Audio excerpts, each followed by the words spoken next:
Evelyn Carter slammed her suitcase onto the platform and screamed. Not words. Just sound raw and broken because the man who had promised to marry her had just turned his back and walked away into the crowd like she was nobody. 1,000 miles. She had come 1,000 miles. She had sold her mother's jewelry. She had given up her room. She had packed her entire life into one bag and boarded a train toward a man's promises. And now she was standing alone in a town she didn't know, with nothing left and nowhere to go, while strangers stared and whispered. Then one man walked toward her. I don't know you, but I choose you. Don't leave before this story ends. And drop your city in the comments. I want to see how far Evelyn's voice has carried. Colorado Territory. October 1885. The last train out of Willow Creek had already gone. The platform was empty now. The station master had disappeared into his small office. The few townspeople who had gathered to watch the arrival, some out of curiosity, some out of boredom, had already moved on with their evening murmuring things under their breath that Evelyn could not quite hear but understood perfectly. She was still standing exactly where Henry had left her. Her suitcase sat beside her right foot like a loyal dog that had nowhere else to go. Her gloves were folded neatly in her left hand, because her mother had always told her a woman should look composed even when her world was falling apart. The wind coming off the mountains was cold enough to sting, and she hadn't thought to bring a heavy coat because Henry's letters had told her Colorado was beautiful in October. He had not mentioned that beautiful could also be brutal. Evelyn pressed her lips together and stared at the space where the train had been. The rails were still faintly warm from the weight of the locomotive. That warmth would not last long. Nothing warm ever lasted long in places like this. She was 25 years old, and she had made a catastrophic mistake. It had begun as most catastrophic mistakes do with a letter. 6 months earlier, Evelyn Carter had been living in a boarding house in Cincinnati, Ohio, working as a seamstress for a woman named Mrs. Aldridge, who paid her barely enough to cover her room and expected gratitude for even that. Evelyn had arrived in Cincinnati 3 years prior after the death of her parents, first her father to a fever, then her mother to grief. Or at least that was how the doctor described it. Evelyn privately believed her mother had simply decided there was nothing left worth staying for. She had tried not to follow that thinking. She had sewn hems and repaired collars and saved what little she could and told herself that patience was a virtue and that eventually something would change. Then the letter arrived. It was delivered to the boarding house by accident, mixed in with Mrs. Aldridge's correspondence. It was addressed to a woman named Agnes Bell, who had apparently placed a notice in a women's publication seeking correspondence. Agnes had already moved away. Mrs. Aldridge almost threw the letter in the fire, but Evelyn, who had been refilling the woman's teacup at precisely that moment, caught a glimpse of the handwriting. Careful, deliberate, the kind of penmanship that suggested a man who took time with things, and asked if she might keep it. Mrs. Aldridge waved her hand. Take the whole pile. That was how Evelyn Carter came to read Henry Whitmore's words intended for someone else. He had written beautifully. She would give him that even now, standing on this frozen platform.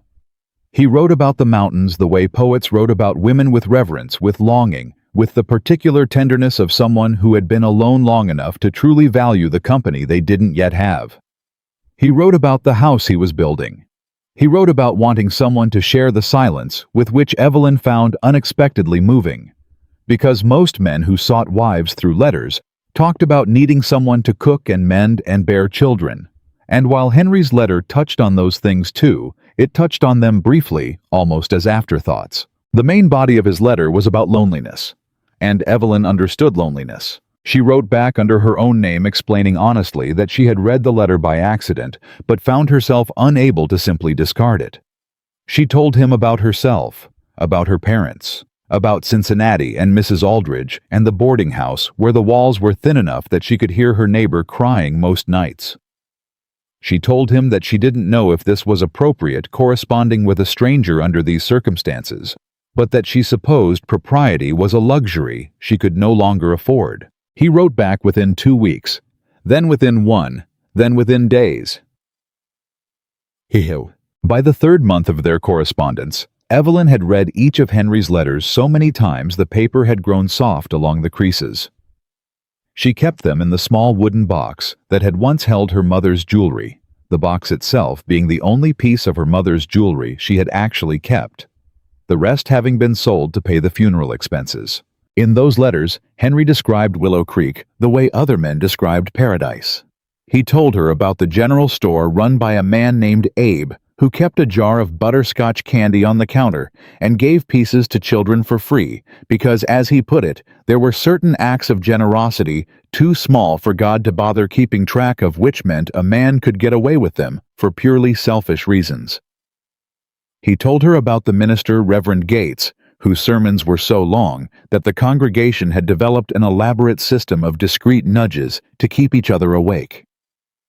He told her about the schoolteacher Miss Hadley, who was trying to teach mathematics to children who were more interested in whether the creek had risen enough to provide good fishing. He made it sound like a place that was full of flawed and interesting people, a real place, not a fantasy, and Evelyn respected him for that. He also told her in a letter that arrived at the end of the 4th month that he believed she might be exactly the kind of woman he had been hoping to find. Not because she was young or accomplished or particularly impressive on paper, but because of the way she wrote about her mother, because of how honestly she had admitted her circumstances. Because he said in a world full of people pretending to be more than they were, there was something profoundly valuable about a person who was simply completely exactly what they claimed. Evelyn read that letter sitting at the small table in her room at the boarding house with the winter rain coming down hard against the window, and she felt something she had not felt in a very long time. Scene. She replied the next morning. I believe I could love a place like Willow Creek. I believe I could be happy there. I believe, and please forgive me if this is too forward, that I would like very much to try.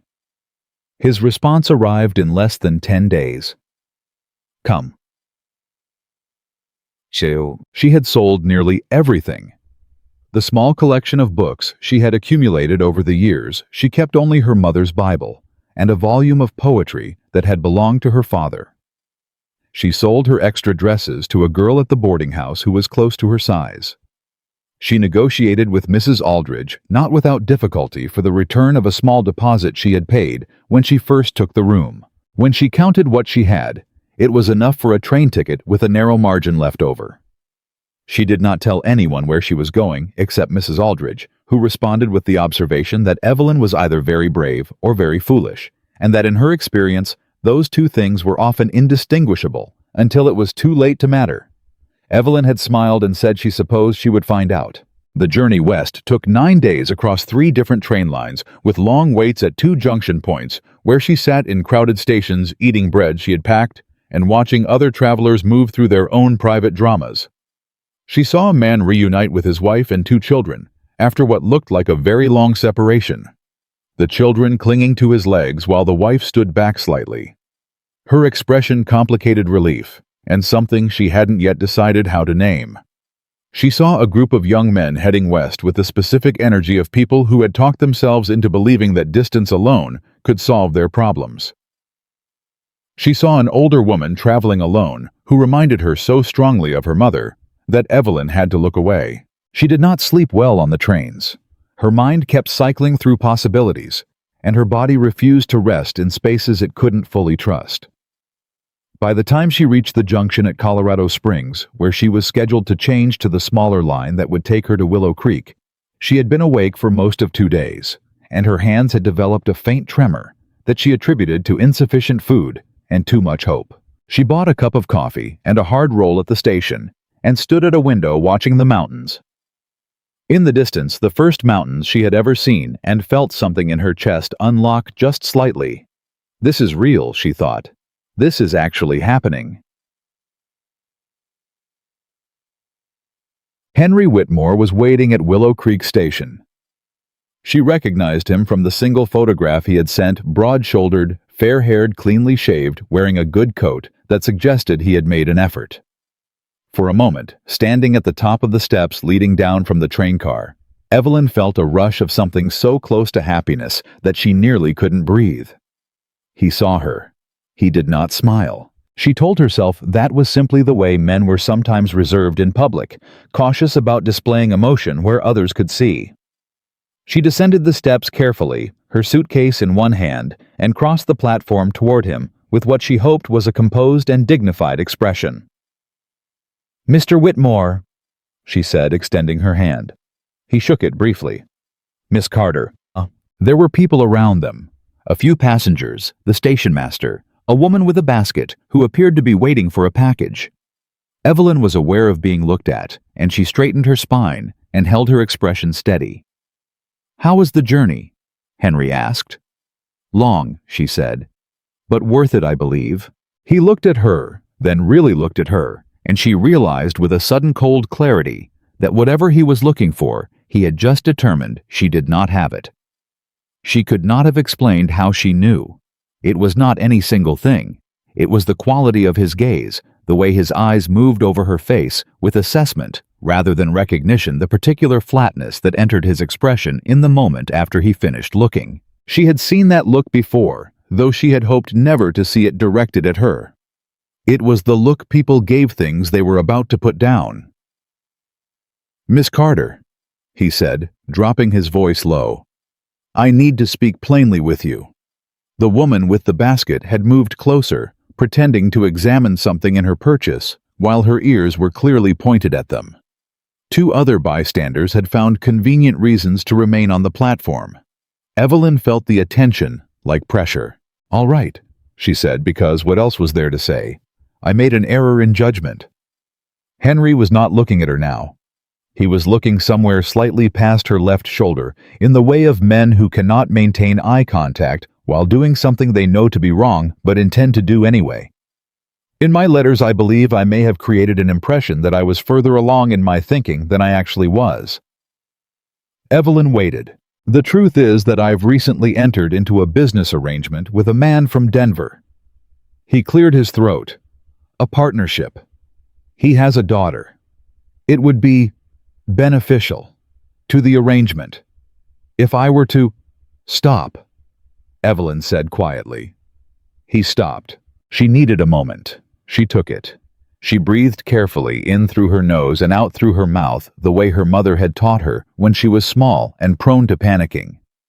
She looked at Henry Whitmore's face and understood with the terrible clarity of someone who had crossed 1,000 miles on the basis of a man's character that she had been reading the wrong book all along. The man she had fallen a little in love with. The man with the long, thoughtful letters and the descriptions of butterscotch candy and children fishing in creeks was not standing in front of her. Perhaps he had never existed. "I changed my mind," Henry said as if adding clarity. "This isn't going to work." "But you said you needed me," she said. She hated that her voice had gone very small, but there was nothing to be done about it. "You said, 'I thought I did.' 4 words. I thought I did." She stood there for the moment longer than was comfortable for anyone on that platform, including herself. Then she turned around carefully, because she didn't trust her knees, and walked to the bench near the station wall and sat down beside her suitcase. She heard his footsteps retreat across the wooden platform. She heard him exchange a few quiet words with someone she didn't look up to identify. She heard the diminishing sound of boots on the steps leading down to the street. Then she heard nothing. The station master came out once to tell her she was welcome to wait inside as the evening was turning cold. "Thank you," she said. "I'm fine." She was not fine. But she was not about to explain herself to a stranger. And more importantly, she was not sure she could stand up without her legs giving way beneath her. And she refused absolutely to collapse in front of anyone. The sky darkened. The last train came and went, the one going east back the way she had come, which she could not take because she didn't have enough money for the ticket and also because she had nowhere to go back to. The room at Mrs. Aldridge's boarding house was already being occupied by someone else. She had arranged it herself. The books were gone, the dresses were gone, the deposit was gone. She had packed her entire existence into one small suitcase and shipped herself across the country to a man who had just told her he thought he needed her, but now realized he didn't. The platform was completely empty when the tears came. She didn't fight them. There didn't seem to be any point. She pressed her gloved hands over her face and wept as quietly as she could manage, which wasn't very quietly, and told herself in the back of her mind that she was allowed to do this for exactly 5 minutes, and then she needed to think practically because crying had never solved anything, and she was the daughter of people who had faced worse. She was not certain her parents had faced worse. She was somewhere in the middle of this negotiation with herself when she heard boots on the platform. Heavy, unhurried. The walk of someone who was in no particular hurry but was going somewhere specific. She lowered her hands and looked up. He was taller than she expected, which was a strange thing to notice first, but it was what she noticed. Tall and lean, the kind of lean that came from actual physical work, rather than simply being young. He was wearing a worn coat and a hat that had seen better years, and he had the kind of face that was not conventionally handsome, but was interesting all angles and weather, and a jaw set in an expression of someone who thought carefully before speaking, and then usually decided not to. He stopped a respectful distance away. His eyes, which were a very dark shade she couldn't quite name in the low light, moved from her face to the suitcase to the empty platform, and she could see him assembling information the way a person does when they walk into a situation they hadn't anticipated and are deciding how to respond. "Ma'am," he said. His voice was lower than she expected. "Are you waiting for someone?" "No," she said, then caught herself. "I mean no. Nobody is coming." He looked at the suitcase again. Then he looked back at her, and she braced herself for pity, which was the expression she had been dreading more than anything else, because she thought pity might actually break what was left of her composure, and she had been holding it together through sheer force of the particular stubbornness that was her best and most reliable characteristic. But what she saw in his face was not pity. It was recognition. Not recognition of her specifically. Recognition of the situation. The particular look of someone who knew what it felt like to be standing in an empty place with nowhere to go and the whole weight of wrong turns pressing down on them. He was quiet for a moment. Then he said, "Then I choose you." Evelyn stared at him. "I beg your pardon? I mean—" He stopped, pulled his hat down slightly, which she would later learn was what he did when he was trying to rearrange his words into a better order. "I'm not saying that the way it sounds. I only mean that you're sitting here, and it's getting dark, and I'm guessing you don't have a plan for the night." "That is accurate," she said. "My ranch is about 6 miles out. There's a guest room that's been empty since—" He paused. "A while. You're welcome to use it until you decide what your next step is. That's all I'm offering. No strings, no expectations, just a roof." She looked at him for a long moment. "You don't know me." "No," he agreed. "But I know what it looks like when the world walks away from a person. And I know I don't want to walk away too." She would think about those words for a long time afterward, not because they were particularly poetic, but because they were so precisely and simply what she needed to hear at that exact moment that it seemed almost implausible, like the universe had finally gotten something right by accident. "What's your name?" she asked. "Caleb Dawson." "Are you—" She tried to think of a polite way to ask whether he was a man she needed to be afraid of. She couldn't find one. "Are you someone people in this town would speak well of?" Something moved in his expression. Not quite a smile, but close to the neighborhood. "Ask Abe at the general store," he said. "He's known me long enough to tell you the truth, good and bad." "Does he keep butterscotch candy on the counter?" He blinked. "He does, actually." "All right," Evelyn said. She picked up her suitcase. "Then I'll take you up on the room for a few days until I determine what I'm doing. That's fair." He picked up her suitcase before she'd fully committed to lifting it, not in a showy way, just matter-of-factly, like it was simply the next thing to be done, and carried it toward the steps without waiting for permission or thanks. She followed him. Behind her, the platform was empty and cold, and the rails gleamed faintly in the lamplight, like 2 lines pointing back toward everything she had left behind. She didn't look back. The ride out to the ranch was quiet. Not uncomfortable quiet. Evelyn had expected awkward conversation and had been bracing herself for it, but genuinely quiet, in the way of someone who was simply comfortable with silence. Caleb drove the wagon with the focused, economical movements of a man who had done it 10,000 times, and he seemed to have no particular need for her to entertain him or explain herself, or fill the air with reassuring chatter. She found to her surprise that she didn't want to fill the air either. She was exhausted. She was hollow in the way that comes after a very large emotional event, when the body has used up everything it had and is now simply trying to remember how to function. The night was cold, but clear, and the mountains were visible as darker shapes against the dark sky, enormous and silent.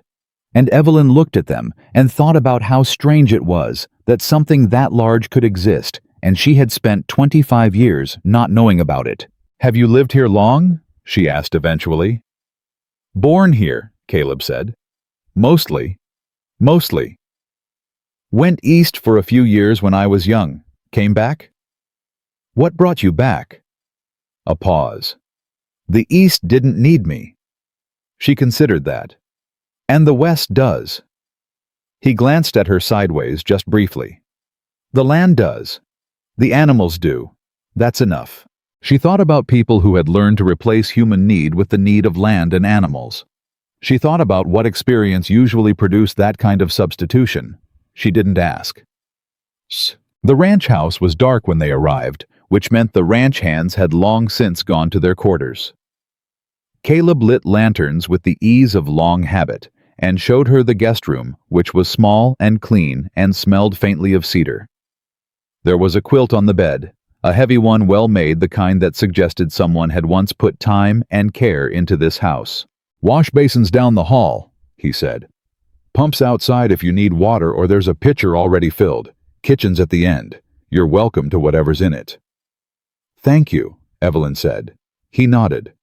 "Mr. Dawson," she said before he could leave. He turned. "Why did you help me?" The question had been sitting in her chest since the platform, and she needed it out. "You don't know me. You owe me nothing. You could have simply left you there." He considered the question seriously. "I could have. I thought about it walking to the station. Whether it was my business." He looked at the wall rather than her, which she already understood was how he organized his thoughts. "My wife and daughter died 4 years ago. Fever took them in about a week. I wasn't there when it started. I was out dealing with a problem on the north pasture, and by the time I got back, they were already—" He stopped, restarted. "There was a woman at the trading post, friend of my wife's. She heard what happened, and she drove out to the ranch that same night. Didn't ask if I needed help. Didn't wait for me to admit it. Just came and stayed for 3 days and kept the fire going and made sure I ate something." He finally looked at her. "I never did anything to deserve that. She just did it because the situation called for it." He pulled his hat up briefly, then down. "I've been waiting 4 years to pass it on. I figure tonight the situation called for it again." Evelyn held his gaze for a moment. "I'm sorry," she said. "About your wife. And your daughter." "Thank you," he said. He said goodnight and closed the door behind him, with the quiet click of someone who understood that people sometimes needed the dignity of privacy to fall apart in.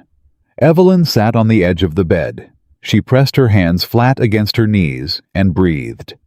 Then she reached into her suitcase and found her mother's Bible, and she held it in her hands without opening it, because sometimes what a person needs is not the words inside a thing, but simply the weight of it. Outside the window, the mountains stood in the dark. Inside the small room, a woman who had been left behind tried to remember who she was when she was not defined by someone else's decision. It took a while, but the quilt was warm, and there was a lantern in the hall. And for the first time in a long time, Evelyn Carter did not feel entirely alone. She woke before dawn to the sound of someone moving in the kitchen. Caleb, she realized, through the fog of the deepest sleep she'd had in weeks. Just Caleb starting his day. She lay still for a moment and listened to the ordinary sounds of a man making coffee and pulling on boots and going about the beginning of his work, and she thought, I am in a stranger's house, in a place I have never been, with no money and no plan and no idea what I am doing. And then she thought, and I am still here, and so is he. She got up. She dressed carefully. She went to the kitchen. Caleb looked up from the stove with an expression that was not quite surprise, but in that vicinity.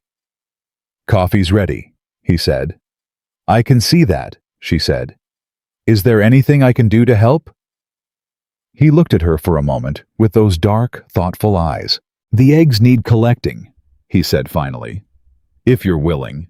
Hens are in the yard around back. They're not friendly, but they're not dangerous. I can manage unfriendly? Evelyn said. She thought she saw something shift in his expression, something that might in better light have looked like the beginning of respect. I expect you can, he said. She took the basket he handed her and went to find the hens. Behind her she heard him say something quietly too quiet to catch the words, but the tone of it was the tone of a man revising his expectations. That, Evelyn thought, was a beginning. It was not a good beginning, or a smooth beginning, or a beginning that made any kind of sense from the outside. But it was a beginning. And after the last 48 hours, a beginning was exactly what she needed. The woman who had arrived at Willow Creek with nothing but a suitcase and a broken heart was still standing, still breathing, still herself. And somewhere in the early morning of a Colorado ranch she had never intended to visit. Evelyn Carter made herself a quiet, private promise she would not be defined by the man who walked away. She would be defined by what she chose to do next. She just had to figure out what that was. The hens were exactly as unfriendly as advertised. The largest one, a bad-tempered brown bird that Evelyn privately named Margaret, after Mrs. Aldridge, pecked at her wrist twice before surrendering the egg she'd been sitting on, and the smallest one fled to the far corner of the yard and refused to be approached at all. Evelyn collected 9 eggs in total, which she considered a reasonable outcome, given that she had never collected eggs in her life, and had been operating entirely on stubbornness and the refusal to return to the kitchen empty-handed. When she came back inside, Caleb looked at the basket and then at the small welt forming on her wrist. "Margaret get you," he said. Evelyn stopped. "You named that hen Margaret." She named herself. Some creatures just have a Margaret energy. It was the first thing he had said that surprised a genuine laugh out of her. Small and startled, gone almost as fast as it arrived, and she saw from the slight shift in his expression that it surprised him too. Like neither of them had expected laughter to be a thing that happened in this kitchen. He scrambled the eggs with chopped onion and dried herbs and set 2 plates on the table without asking whether she was hungry, which she appreciated because she would have said she wasn't, and she was ravenous. They ate mostly in silence, not the uncomfortable kind. The kind that exists between people who are both privately processing more than they have language for. When the plates were empty, Caleb poured more coffee and said, "I need to ride the north fence line today. One of my hands will be around the yard if you need anything." "I'll be fine," Evelyn said. "I know." He said it simply, not as flattery, just as information. "There's flour in the pantry and a garden out back. Do with any of it whatever you want." Then he got up, put on his coat, and went out the door. Evelyn sat at the table for a while longer, with her coffee going cold, and looked at the kitchen around her, the worn table, the good iron stove, the window over the sink with the curtain that was faded and slightly uneven, hemmed by someone who had been trying their best but probably hadn't done much sewing before. She could fix that curtain. She got up and found the sewing kit. She had repaired 3 curtains, organized the pantry, and was kneading bread dough when the ranch hand knocked on the kitchen doorframe. He was young, maybe 20, with ears that stuck out slightly under his hat, and the kind of sunburned complexion that suggested he spent most of his life outdoors. "Ma'am," he said, "I'm Walt. Mr. Dawson said I should introduce myself so you didn't think I was a stranger." "That was thoughtful of him," Evelyn said, not stopping the kneading. Walt, do you know if there's a needle-nose pliers anywhere on this property? That curtain rod in the sitting room is bent, and it's driving me slightly mad. Walt blinked. Then he grinned. Yes, ma'am. Tool shed. I'll get it. He came back with the pliers and then lingered in the doorway, apparently drawn by the smell of bread working itself into existence. Has Mr. Dawson had help in the house before? Evelyn asked. Walt's expression shifted through several things quickly. His wife used to yes, ma'am, for a while. I see. She didn't push. What time does he usually come in for the midday meal? He usually doesn't. She looked up from the dough. He doesn't eat at midday. He eats out on the range mostly, hardtack or whatever he packed. Walt said it like it was simply a fact about the weather. Has done since for a while now. Evelyn turned back to the dough. She thought about a man who had been cooking for one for so long that he'd stopped bothering to come home in the middle of the day. Who had been living in a house where the curtains were faded and the pantry was disorganized and the sitting room curtain rod was bent, and none of it mattered enough to address. She thought about what that kind of long-term not mattering did to a person. Walt, she said, do you know where he usually rides at midday? Auditor. She packed a tin with bread still warm wrapped in a cloth and a piece of hard cheese she found in the cool box and rode out on the older gray mare that Walt saddled for her with the expression of someone who was not going to ask questions because the answer might complicate his afternoon. She found Caleb at the north fence, crouched down examining a post that had shifted in the ground, talking under his breath to himself, in the way that people do when they think nobody is listening. He heard the horse and stood and turned, and the look on his face when he saw her riding toward him was so transparently startled that it almost undid the composed expression she had been maintaining. You saddled a horse? He said. I grew up in Cincinnati, she said, dismounting with only minor difficulty. I haven't ridden in years. My legs are going to make me pay for this later. She held out the tin. He looked at it. You didn't need to do that. Walt told me you don't eat at midday. She kept her voice matter of fact. I made bread. It seemed a waste not to share it. He stood there for a moment with the kind of stillness that she was starting to understand was not stubbornness, but processing the way some men think visibly and slowly, rather than reacting fast and incorrectly. Then he took the tin. He sat down on a fence rail, and she sat beside him. And they ate bread and cheese, with the wind coming off the mountains and the horses moving quietly behind them, and Caleb said eventually, This is the best bread I've had in a long time. My mother taught me, Evelyn said. She believed a person should know how to make at least 3 things very well on the theory that 3 excellent things were more valuable than a dozen mediocre ones. Smart woman. She was. A beat. She was also stubborn and occasionally impossible, and she once argued with a minister for 45 minutes about the interpretation of a single Bible verse. Who won? She did. He gave up and changed the sermon the following Sunday. She considered it a personal victory. This time, Caleb's expression shifted all the way to something she could actually call a smile, though brief. It changed his face, considerably softened the angles, made him look slightly younger, gave her a glimpse of what he might have looked like before 4 years of quiet grief had settled into his features. She filed it away. She would try to see it again.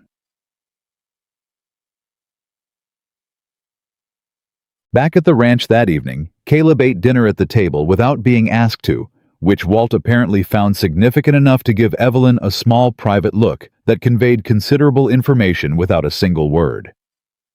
After dinner, Caleb sat on the porch. Evelyn washed the dishes, dried them, and then went out and sat in the other chair. He didn't tell her to go inside. She didn't ask if she was welcome. They watched the sky go dark. How long were you and Henry Whitmore in correspondence? He asked without preamble. 6 months, she said. A pause. He's been in correspondence with 3 other women that I know of, Caleb said. In the last 2 years. The information landed quietly the way a stone lands in still water. Small splash, then the ring spreading out. What happened to the others? She asked. 2 didn't come. One did. He was looking at the mountains, not her. She stayed a week at the hotel. He strung her along the whole time. Then she left. Evelyn thought about another woman at a hotel instead of a train station. Different set, same performance. Why does everyone allow it? His family owns land east of town. His uncle's got money in the bank here. People look away from things when it costs them something to look directly. That's cowardly. Yes, he agreed, simply. No defense of the town, no softening, just agreement. She respected that. Were you friends with him? She asked. Before. We were acquaintances, Caleb said. I don't make friends easily. I've noticed, she said, and then regretted it, thinking it might sound cutting. But he nodded. That's fair. They sat in silence again. Easier silence this time, worn down from stiffness by use. Mr. Dawson, Evelyn said. I intend to find work in town. I'm a competent seamstress, and I can keep accounts if someone needs them. I don't intend to impose on your hospitality longer than necessary. I know, he said. I'm telling you my plan. I understand. He turned to look at her directly, which he didn't do often, and she had noticed that when he did, it was because something he was about to say mattered to him. There's no urgency. You can stay as long as you need. You barely know me. I know you rode 6 miles on a horse you hadn't sat on in years to bring bread to a man who hadn't said he was hungry. He turned back to the mountains. That tells me something. Evelyn pressed her lips together to keep from saying something that would embarrass them both. Good night, Mr. Dawson, she said. Good night, Miss Carter. She went inside. She sat on the edge of the bed and held her mother's Bible and allowed herself to think for just a moment that things might actually be all right. Then she put the Bible away and told herself not to start counting on anything. She had learned fairly recently that counting on things was a fast road to sitting alone on a train platform in the dark. The days settled into a rhythm that surprised her with how quickly it felt familiar. Evelyn learned the ranch. She learned which boards on the porch creaked, which meant she could hear Caleb leaving at dawn without looking out the window. She learned that Walt ate twice what anyone expected from a person his size, and that the other ranch hand, a quiet older man named Pete, would do any task assigned to him without complaint, but would never volunteer for anything which was its own kind of reliable. She learned that the garden had been left largely to its own devices, and had opinions about this. The tomato plants had staged something close to a rebellion, while the beans had simply given up. She spent 3 days bringing the garden back into order. She found in the process a pair of child's gloves. Small. Pink ribbon on the cuffs. Wedged under the frame of the garden gate, where they had apparently fallen and been overlooked, or she thought this was more likely deliberately left. She held them for a moment. Felt the weight of them, which was almost nothing, which somehow made them heavier. She put them carefully on the fence post, where Caleb would be able to see them when he came around to check the gate, which he did every morning. She didn't move them inside, and she didn't bring them up. That evening, when she came back from the garden, she found the gloves were gone. Neither of them mentioned it. But that night at dinner, Caleb said, There are seeds in the barn if you want more for the garden. Top shelf left side. Clara had cataloged them. It was the first time he had said his wife's name in her presence. Evelyn looked at her plate. Thank you, she said. I'll look tomorrow. She found the seeds. She also found on that same top shelf a small journal in Clara's handwriting, recipes and garden notes, and occasional observations in the margins about weather and animals, and one entry that simply said, C. Fixed the fence gate today and came in for lunch, and I think this is what happiness is. Evelyn closed the journal immediately and put it back exactly as she'd found it, and stood in the barn for a moment with her hands flat against the shelf. She didn't take the seeds that day. She came back for them the next morning when she had herself properly under control. It was on a Tuesday, 11 days into her time at the ranch, that she finally went into town. Caleb drove her in the wagon without making a production of it. She had 3 objectives: speak to someone about seamstress work, open an account at the bank if she could, and though she hadn't mentioned this to Caleb, stop at the general store and ask Abe about Caleb Dawson, good and bad. The bank was the first building they passed.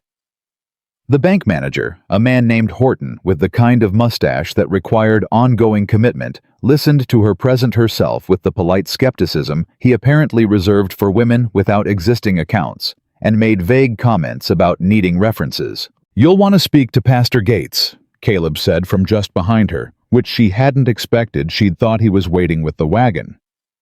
"He can speak to character. And Frank Alderman at the mill will need accounts work starting next month."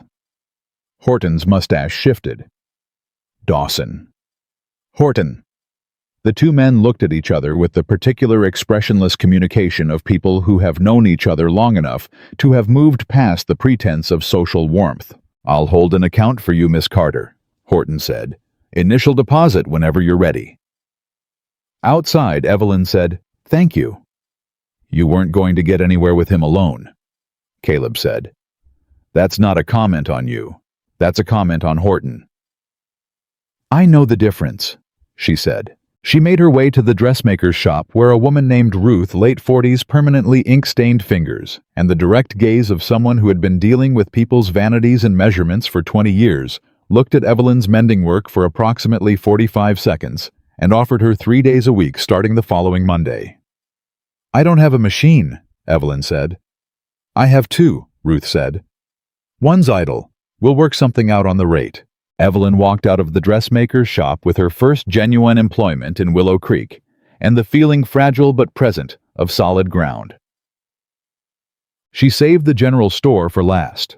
Abe was exactly as Henry's letters had described: a big man with a white apron and a jar of butterscotch candy on the counter, and the unhurried manner of someone who had decided long ago that rushing things made them worse. He was helping a woman select fabric when Evelyn came in, and he acknowledged her with a nod and finished what he was doing before coming to the counter. "You're the woman staying out at Dawson's place," he said, not accusatory, just orienting himself. "I am," she said.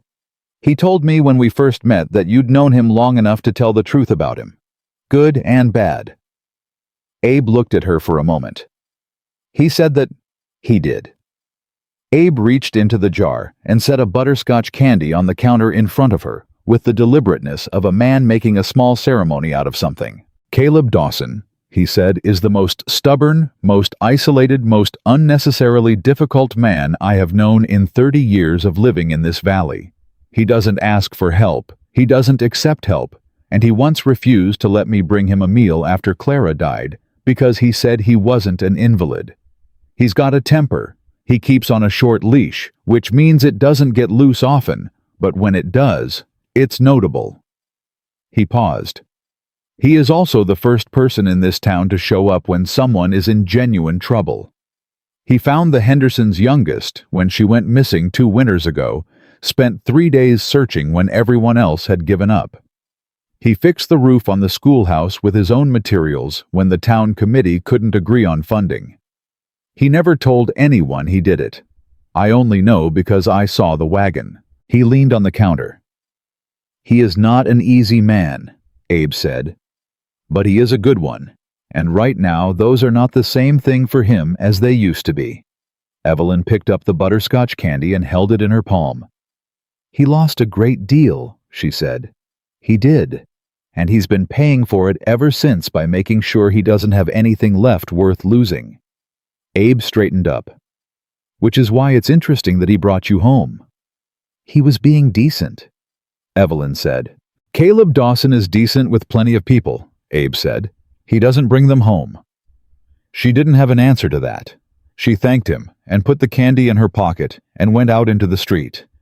She stood there for a moment in the midday light. Then she looked down the street to where Caleb was loading feed sacks into the wagon with Walt's help, moving with the efficient, unself-conscious physicality of someone completely at home in their own body and their own labor. He felt her looking and glanced up. She held up her hand in a small wave. He gave the smallest nod she had ever seen a person produce, which she was coming to understand was his version of considerable warmth, and went back to the feed sacks. She tucked that away with the bread on the fence rail, and the gloves on the gatepost, and the conversation on the porch. Small things. But she was starting to understand that with Caleb Dawson, small things were the only currency he traded in, and they were worth more than they looked. 2 weeks became 3. She started her days at the general rhythm of the ranch and her afternoons at Ruth's shop in town, where she sat at the idle sewing machine and found something she hadn't expected, the particular comfort of competence. She was good at this work. She knew she was good at it, and knowing that doing it, being paid for it in coin, she had genuinely earned it, rebuilt something in her that Henry Whitmore's 7 words had knocked down. I changed my mind. This isn't going to work. Those words visited her less frequently. When they did come, they had less power. They were still ugly, but they were losing their ability to feel like truth. Ruth told her 3 days in that the work she'd repaired on the Bennett wedding dress had been better than what she would have done herself. "I need you 4 days a week instead of 3, Ruth said. "Then the rate needs to reflect that," Evelyn said. Ruth's expression was the expression of a woman who respected that response and had fully expected it. They negotiated for 12 minutes and arrived somewhere both of them accepted as fair. At the ranch, the distance between Caleb and Evelyn shortened in the way that distance shortens between 2 people who are both too private to rush it, but too honest to pretend it isn't happening. He started coming in for the midday meal on the days she was at the ranch. She started leaving his coffee hot even when she'd already had hers, which required a small amount of timing and planning that she executed without drawing attention to it. He fixed the curtain rod she'd been working around without being asked. She noticed that the wooden step on the back porch had a nail working loose and mentioned it at dinner, and it was repaired by the next morning. They talked, slowly, in the way of people who had both been hurt by the wrong words and were careful about the right ones. She told him about Cincinnati, about her mother's arguments with ministers, and her father's habit of reading aloud from whatever book he was in the middle of, regardless of whether anyone around him had any context for it, which had produced in Evelyn a deep and unearned familiarity with the plots of many novels she had never actually read. She told him about the boarding house and Mrs. Aldridge and the letters. He listened with the attention of someone who understood that being listened to was not nothing. He told her gradually in pieces about Clara, about the daughter who had been 4 years old, and who had, according to Clara's account, spoken in complete sentences at 18 months, and held opinions about which of the ranch horses was superior and why. About the fever that came in the night and moved faster than anyone prepared for. About coming back from the north pasture to a house that had changed completely while he was gone, and the particular torture of the fact that he hadn't known that he had been fixing a fence while the people he loved were dying, and nothing in the world had thought to tell him. Evelyn did not offer comfort in the ways people usually offer comfort. She did not say, at least, or God's plan, or time heals. She listened, and when he stopped speaking, she was quiet for a moment, and then she said, "You've been punishing yourself for not being there." He was very still. "That's not—" "You know it is," she said. Not harshly, simply. He looked at the table. "You couldn't have known," she said. "And even if you'd been there, the fever came fast enough that knowing might not have changed anything. You know that." "Knowing it and believing it are different things." "Yes," she said. "They are." She didn't push further. She picked up the plates and brought them to the sink, and he sat at the table for a while longer with his coffee going cold, and then he got up and went out to the barn without saying anything. But at dinner he said, "Thank you." She said, "For what?" He said, "For not pretending it wasn't true." It was the morning of the 23rd day when everything shifted. Evelyn was at the sewing machine in Ruth's shop, working on a hem with the focused quiet that had become her best professional mode when she heard the bell on the shop door and looked up. Henry Whitmore walked in. He was dressed better than the day at the station. He had the look of a man who had decided he was about to be charming, which meant he had already decided that he needed something. Ruth behind the counter said nothing, just watched. Henry looked at Evelyn. "Well?"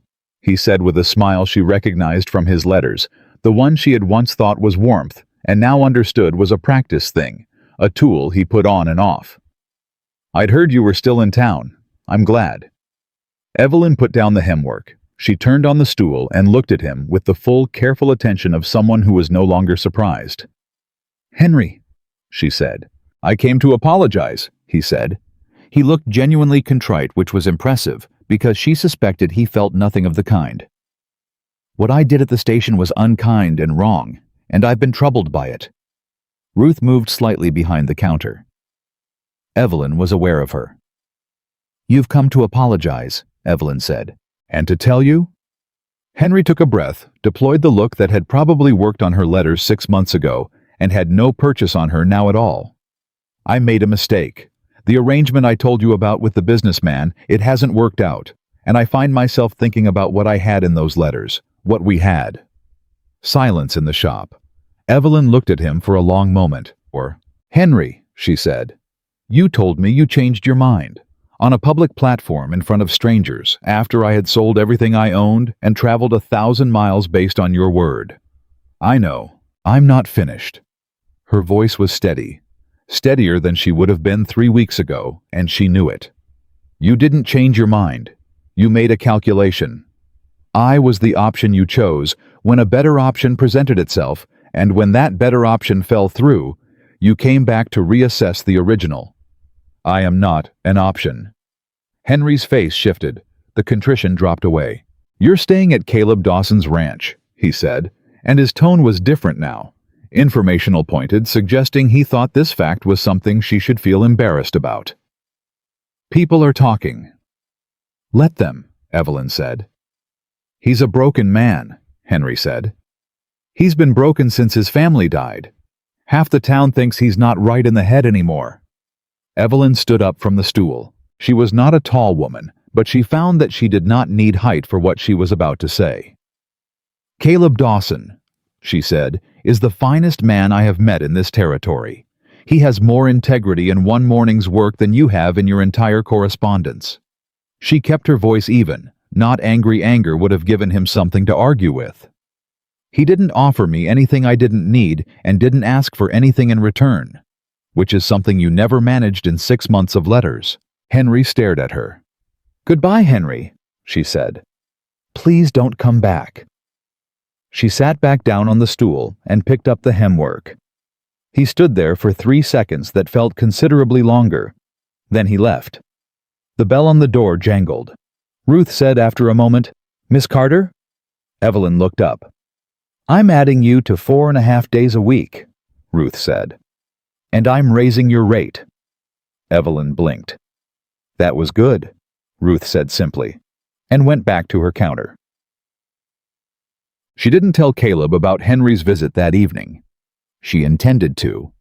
But when she got back to the ranch and found him at the table, working through some papers with his hat off and his face doing the particular concentrated frown he got when the numbers didn't agree with him, she simply sat down across from him and said, "Can I help? I told you I can keep accounts." He looked up. He slid the papers across the table without a word. She spent the next hour finding 3 errors he'd made and reorganizing the ledger into a format that actually made sense. And when she was done, she slid it back to him, and he looked at it for a long time. "Where did you learn this?" he asked. "My father kept accounts for the mill near our home. He taught me." She paused. Some people thought it was a waste of time teaching a girl numbers. He thought those people were idiots. "He was right," Caleb said. He was looking at the ledger still, but his voice had something in it that hadn't been there at the beginning of the evening. She told him about Henry the next morning. Straightforwardly over coffee, the way she'd learned was the right approach with Caleb. No build-up, no softening, just the facts in order. He listened without interrupting. When she finished, he was quiet for a moment. "What did you say to him?" he asked. She told him. Caleb looked at his coffee cup. "Good," he said. "He said people in town are talking," she said, "about me staying here." "People in this town will talk regardless," he said. "You can move to the hotel if you'd prefer. I'll understand." "I don't want to move to the hotel," she said. "I'm telling you in case it creates problems for you." He met her eyes across the table. "It doesn't," he said. They held that for a beat too long to be purely practical. Then Evelyn picked up her coffee cup and looked out the window and said she ought to check the garden before she left for Ruth's shop. She heard him exhale quietly behind her. She was almost certain that for Caleb Dawson, that quiet exhale was the equivalent of something much larger. She filed it away with everything else. The collection was growing.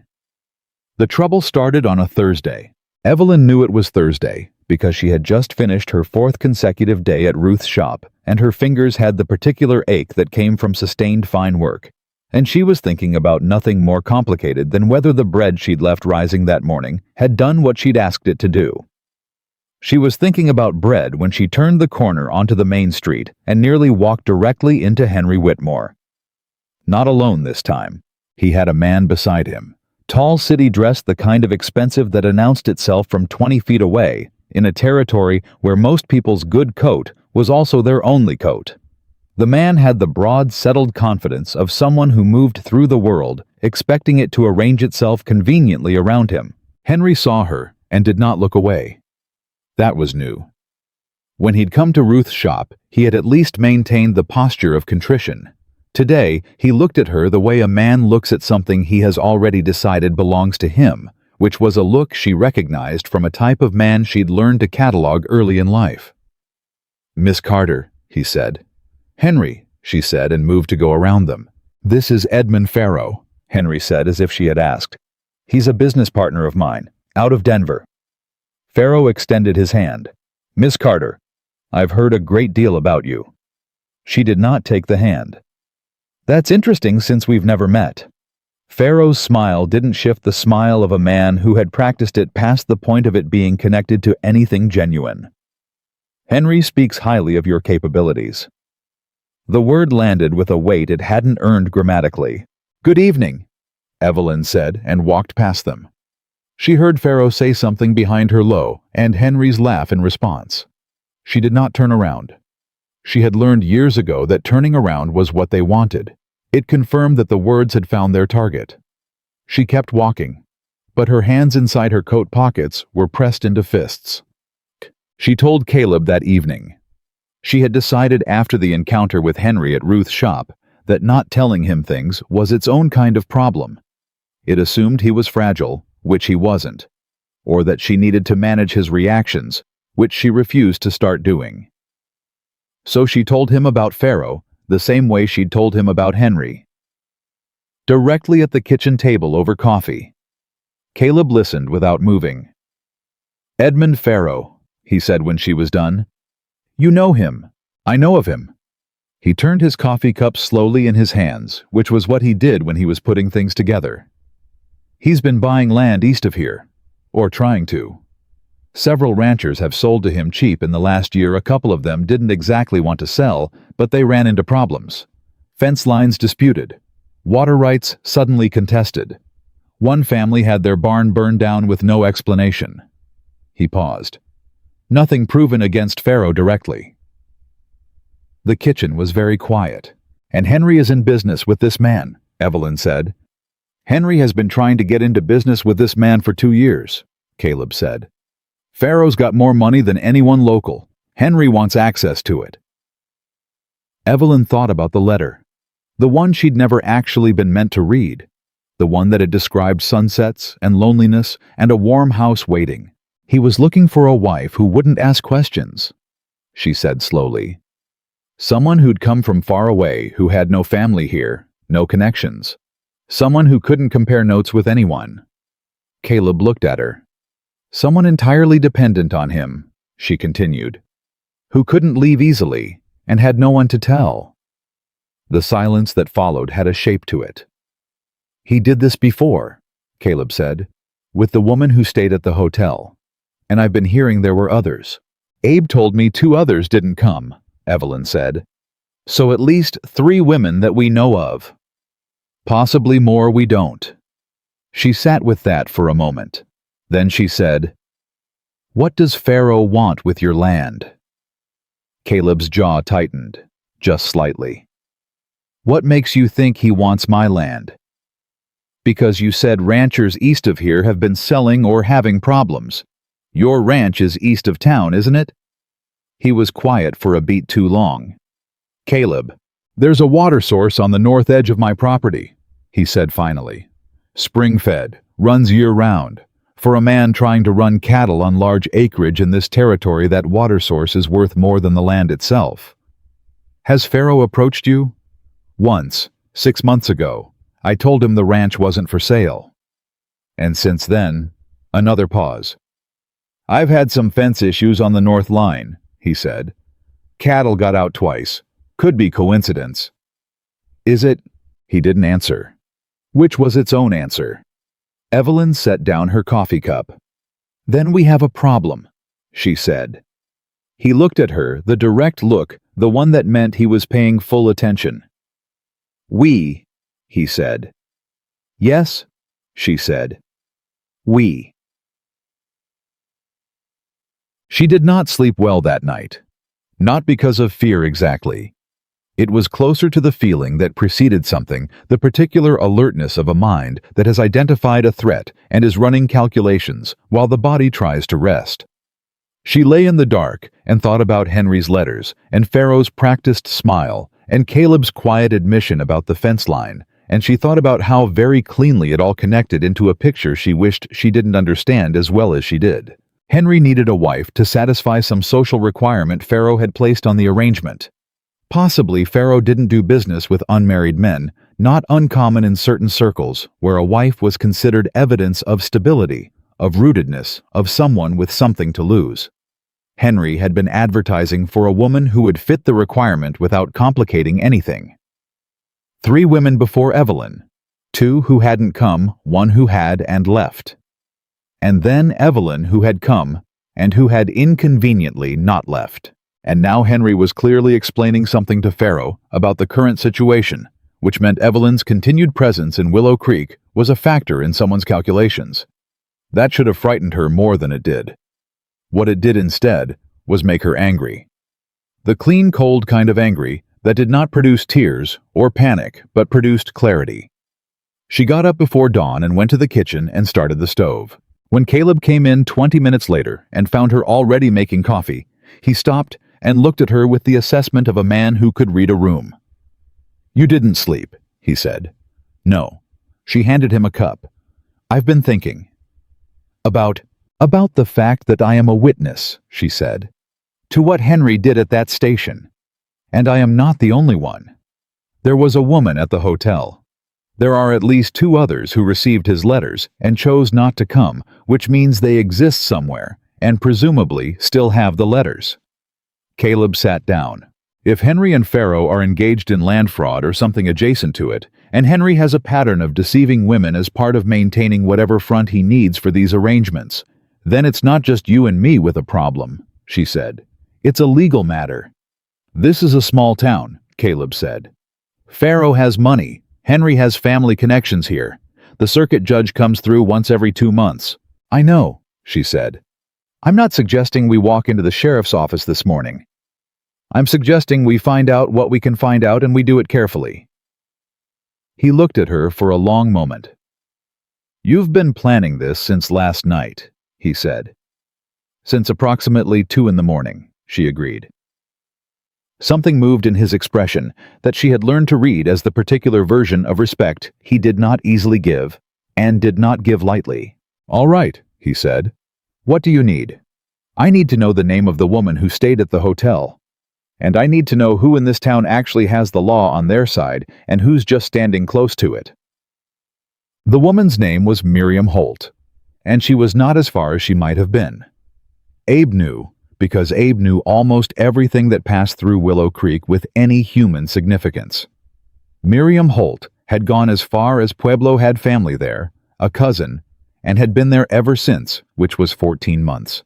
She left in a hurry, Abe said, handing Caleb a piece of penny candy without being asked, which Evelyn was starting to understand was his version of physical comfort. Upset.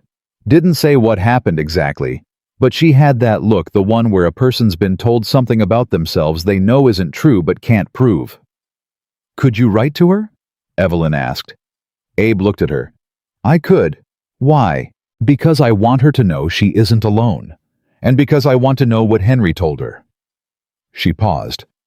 And because if there's a pattern of behavior, the pattern is the evidence. Abe looked at Caleb. Caleb looked at the counter. Write the letter, Caleb said. Abe uncapped a pen. The sheriff's name was Dale Purvis, and he was not a corrupt man.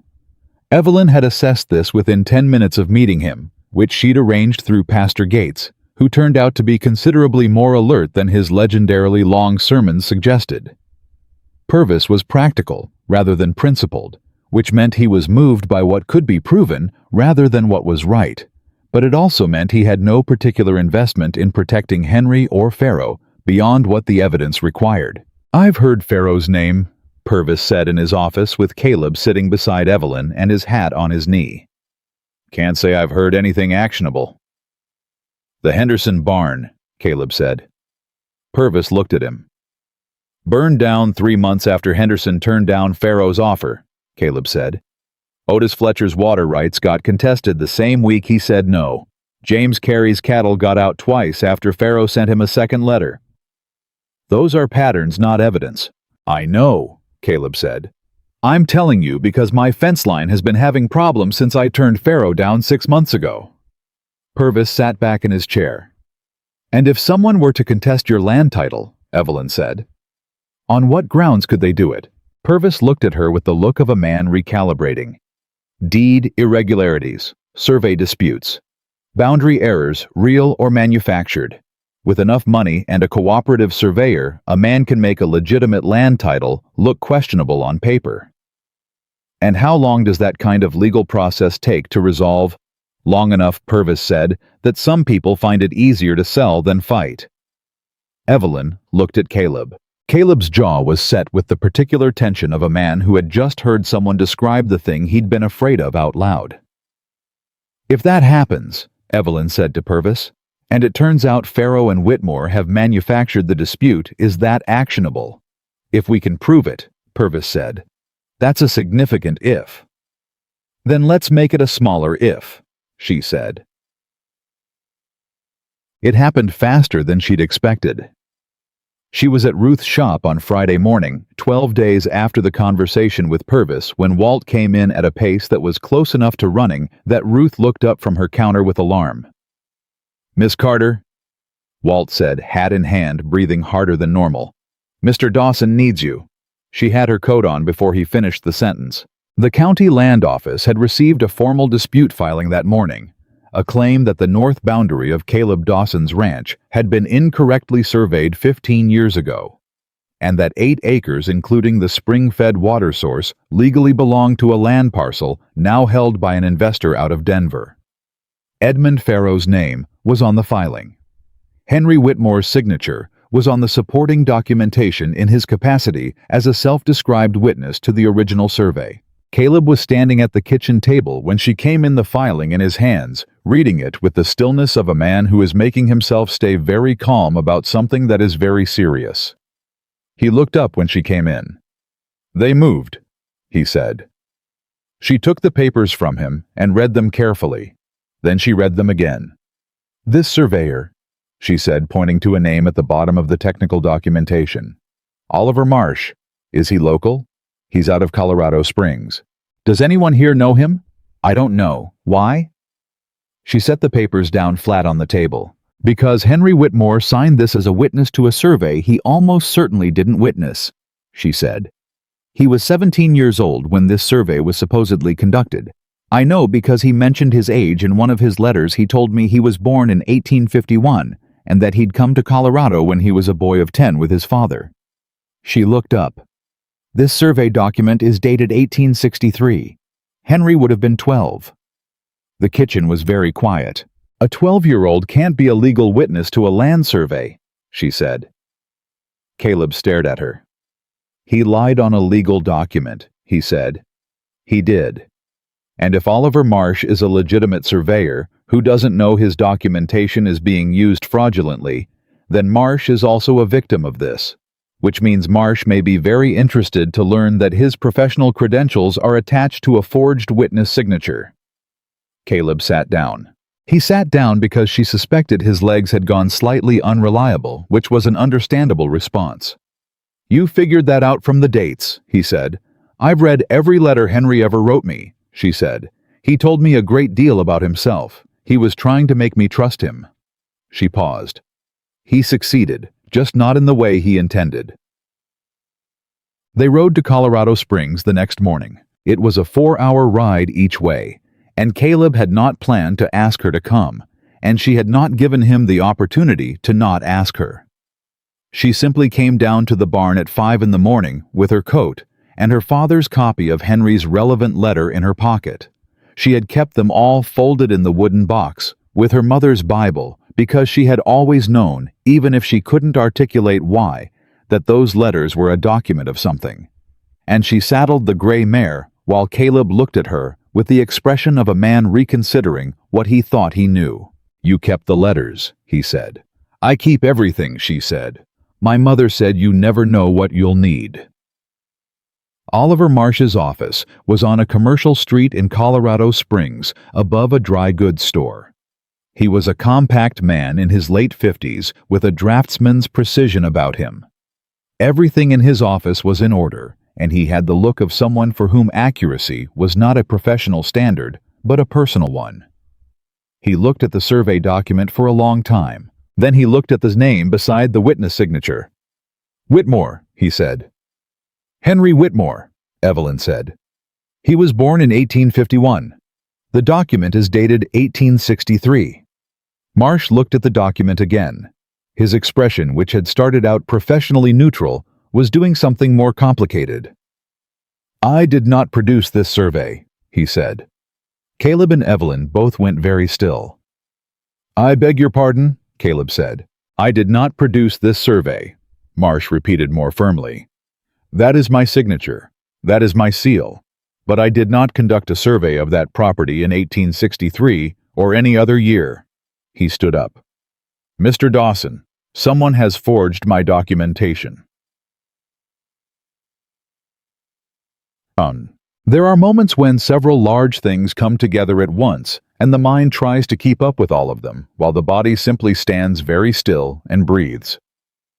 This was one of those moments. Caleb was looking at Marsh with the expression of a man who had been handed something both better and worse than he expected. Better because the forgery meant his land title was sound. Worse because it meant the people trying to take his land were willing to commit serious crimes to do it. Evelyn was looking at the letter in her pocket, which she had not yet produced. "Mr. Marsh," she said, "Henry Whitmore signed as witness on a document that your office appears to have produced but did not produce. And Henry Whitmore was also corresponding with multiple women in this territory over the past 2 years, representing himself as a landowner seeking marriage and abandoning those women after they had traveled significant distances based on his representations." Marsh looked at her with the careful attention of a man assembling a larger picture. "I don't see the connection," he said. "Edmund Farrow," Caleb said. Marsh's expression shifted. Small, but unmistakable. "You know that name?" Evelyn said. "Edmund Farrow approached my office 8 months ago," Marsh said slowly, "requesting historical survey documentation for several properties in the Willow Creek Valley. I provided what I had. Legitimately." He set the forged document down. "What I provided him did not include this." "So he took what you gave him and created something you didn't," Caleb said. "That appears to be what happened." "Which is fraud," Caleb said, "on a land title, which is a federal matter." Marsh looked at the document one more time, and Evelyn could see in his face the particular calculation of a professional man determining how his name and credentials had been used and what he intended to do about it. "I'll need to make copies of this," Marsh said, "and I'll need to write a formal statement." "We were hoping you'd say that," Evelyn said. The ride back to Willow Creek took 4 hours. They had left Colorado Springs with Marsh's formal statement in Caleb's coat pocket and a commitment from Marsh to send a copy directly to the federal land office in Denver, which operated outside the jurisdiction of any local influence Farrow might have cultivated. The afternoon was cold, and the road was long, and they rode mostly without talking, which was comfortable in the way that only happens between people who have moved past the phase of filling silence. About an hour from Willow Creek, Caleb said, "You knew what to look for in those letters because you'd already read them 100 times. More than that," she said. "You kept them because you thought they might matter." "I kept them," she said, "because I couldn't quite make myself throw away the evidence that someone had once thought I was worth writing to." She paused. "That sounds more pathetic than I intended." "It doesn't," he said. "It sounds like someone who understands the value of things." She looked at the road ahead. "I'm sorry he used you," Caleb said. It came out with the particular directness of something he had been carrying for a while and finally decided to put down. For whatever he was trying to build with Pharaoh, "I'm sorry you were just a piece in something he thought he was constructing." Evelyn was quiet for a moment. "I'm not," she said. He looked at her. If all of it hadn't gone the way it went. She didn't finish that sentence exactly. She didn't need to. The road, the mountains, the horse under her, the man beside her, the ranch 6 miles ahead where the garden was coming back, and the curtains were straight, and there was bread rising, and a cat that had shown up 2 weeks ago without explanation and made itself at home. "I know," Caleb said. "It was not a romantic declaration. It was better than that. It was two people who understood each other acknowledging something true." They rode the last hour in the comfortable quiet that had become, without either of them planning it, one of Evelyn Carter's favorite things. The letter from Miriam Holt arrived 3 days later. Abe brought it out himself, which was not something he normally did, which meant he had read enough of the return address to understand that it mattered. He handed it to Evelyn at the kitchen table where she and Caleb were eating breakfast, and he stood in the kitchen doorway with his hat in his hand with the expression of a man who wanted very much to know what was in it but was not going to ask. Evelyn opened it. Miriam Holt had clear handwriting and a direct style, and had apparently been waiting 14 months for someone to ask her what had happened in Willow Creek. She had letters, 12 of them from Henry, all of which she had kept. She had also, it turned out, received a visit in Pueblo 4 months ago from a man she now recognized from Evelyn's description as Edmund Farrow, who had told her that pursuing any kind of legal action regarding her treatment in Willow Creek would be complicated by certain information about her family's finances that he had happened to come across. He had threatened her. Evelyn put the letter down on the table. She and Caleb looked at each other across the table. Abe in the doorway said, "That bad?" "Farrow threatened the woman in Pueblo," Evelyn said. "Directly, 4 months ago." The kitchen was very still. "That," Caleb said, "is not a land dispute matter anymore." "No," Evelyn said. "It's not." She folded the letter carefully and put it in the pocket of her dress beside her father's copy of Henry's relevant letter, which she had not yet returned to the wooden box. She was starting to understand that the wooden box was going to need more room. Abe looked at Caleb. "What are you going to do?" Caleb stood up from the table. He put his hat on with the particular set of a man who has finished the part where he thinks about things and started the part where he does them. He said, not looking at Evelyn, but saying the word deliberately, "are going to Purvis." Evelyn was already standing. Sheriff Purvis read Miriam Holt's letter twice. Then he read it a third time slower, the way a man reads something when he is making sure he understands exactly what he is holding before he decides what to do with it. The office was quiet, except for the sound of wind against the window and the distant noise of the street outside, and Evelyn sat across from his desk with her hands folded in her lap and watched him read. Caleb stood behind her. He had not sat down. He rarely sat in rooms where he was waiting for someone else to make a decision. Evelyn had noticed this about him and understood it was not impatience, but the physical expression of a man who trusted action more than process. Purvis set the letter down. "She'll need to come here," he said. "In person. A letter isn't testimony." "I know," Evelyn said. "I've already written back asking if she's willing." Purvis looked at her. "You were ahead of me." I was hoping you'd say that. He leaned back in his chair and looked at the ceiling for a moment in the way of a man reorganizing his thinking. Pharaoh threatening a witness in Pueblo is outside my jurisdiction. That goes federal. Oliver Marsh's statement already went to the federal land office in Denver, Caleb said, 3 days ago. Purvis looked at him. You've been moving fast. Pharaoh moves fast, Caleb said. We don't have the luxury of moving slow. Something shifted in Purvis's expression, not quite respect, but its immediate neighbor. He had Evelyn sensed underestimated both of them when they'd first walked into his office, and he was now in the process of revising that estimate upward, with the slightly uncomfortable efficiency of a man who didn't enjoy being wrong. All right, Purvis said. Tell me everything, from the beginning, and don't leave out the parts you think aren't important. They were in his office for 2 hours. Walking back to the wagon afterward, Caleb said, He's going to move on this. I know, Evelyn said, but carefully. He's going to be careful. Because of Pharaoh's money. Because of Pharaoh's money and Henry's family connections, and because this is a small town where everyone knows each other, and careful is how things survive. She climbed up onto the wagon seat.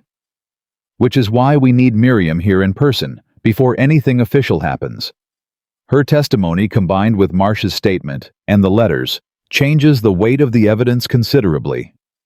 Caleb sat beside her and picked up the reins. You've been thinking like a lawyer, he said. I've been thinking like someone who has been underestimated her entire life and has learned to build airtight cases before opening her mouth, she said. It's a different skill set. He looked at her sideways. She looked straight ahead at the road. I'll send the letter to Miriam today, she said, and I'll write to the 2 women who received Henry's letters and chose not to come. Abe might have addresses. People who corresponded with Henry sometimes went through the general store for the postal arrangements.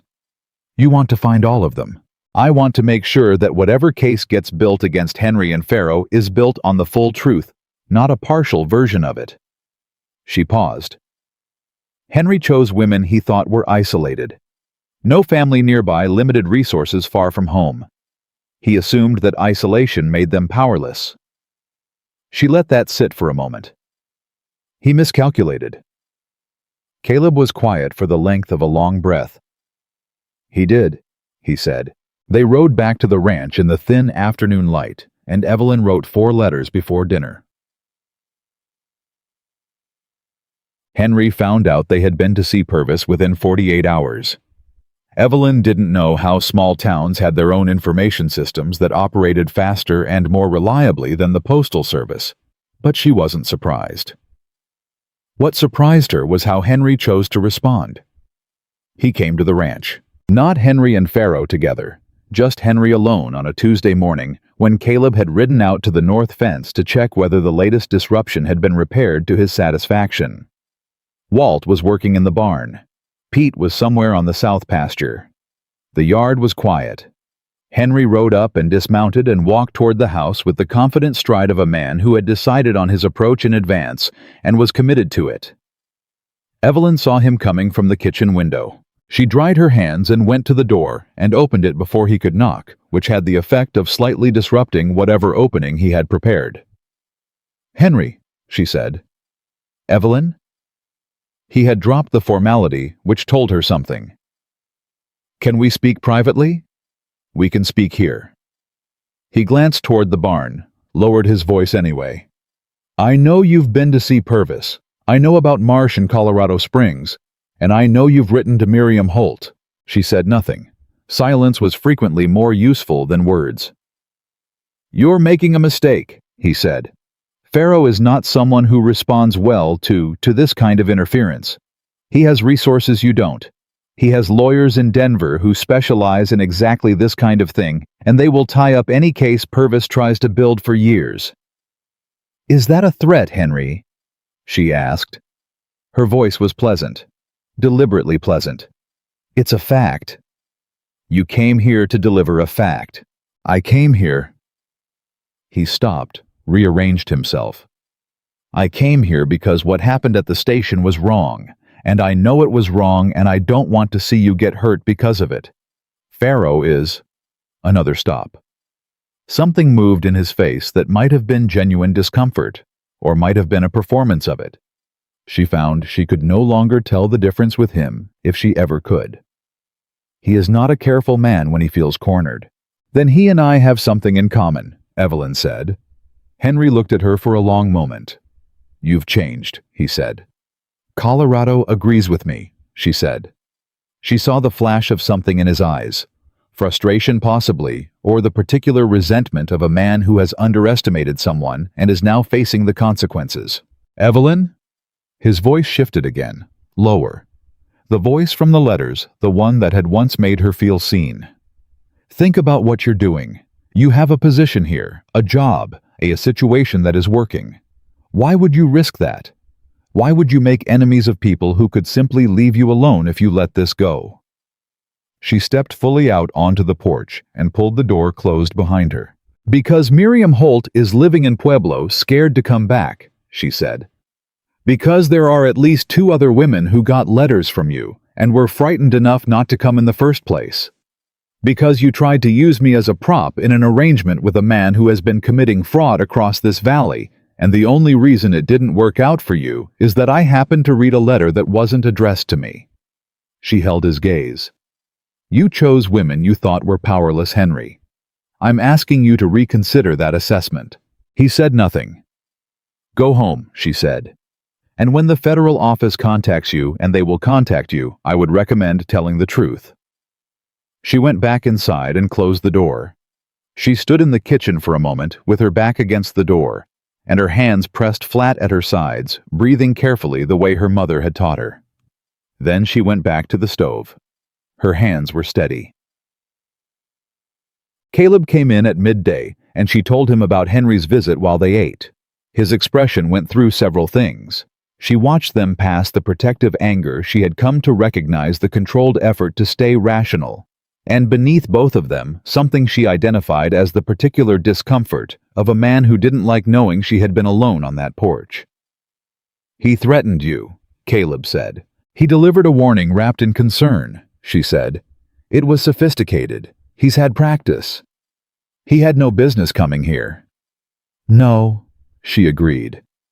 But he came anyway, which tells us something. What? That he's frightened. She set down her fork. Pharaoh is not frightened yet, but Henry is. And a frightened man who has been helping commit fraud has options. He can protect himself, or he can protect the person who has more power than him. If we can make it clear to Henry that protecting himself and protecting Pharaoh are no longer compatible. Caleb looked at her. You want to separate them, he said. I want to give Henry the opportunity to save himself at Pharaoh's expense, before Pharaoh's lawyers make it impossible for him to save himself at all. She picked up her fork again. Purvis needs to be the one to have that conversation, not us. Caleb was quiet for a moment. Then he said, How do you know how to do this? She considered the question honestly. My father had a dispute with the mill owner when I was 12. Land issue boundary marker that had been moved. He couldn't afford a lawyer, so he spent 3 months learning to think like one, and then he went and presented his case to the county clerk with more documentation than the mill owner's actual lawyer had produced. She paused. He won. And you watched him do it. I helped him organize the papers, and I asked him approximately 700 questions. A beat. He said I had a legal mind. He meant it as a compliment. Caleb ate in silence for a moment.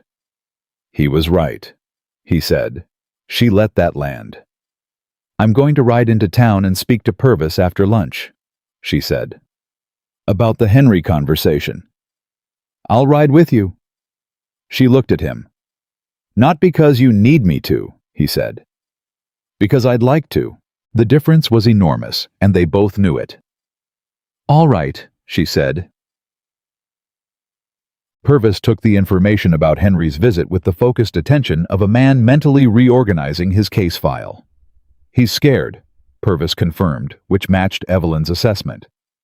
His uncle came to see me this morning, ostensibly about an unrelated land registration matter.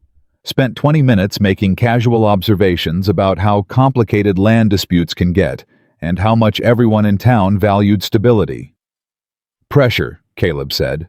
Subtle pressure, which is Whitmore family style. Purvis folded his hands on the desk. But here's what's interesting.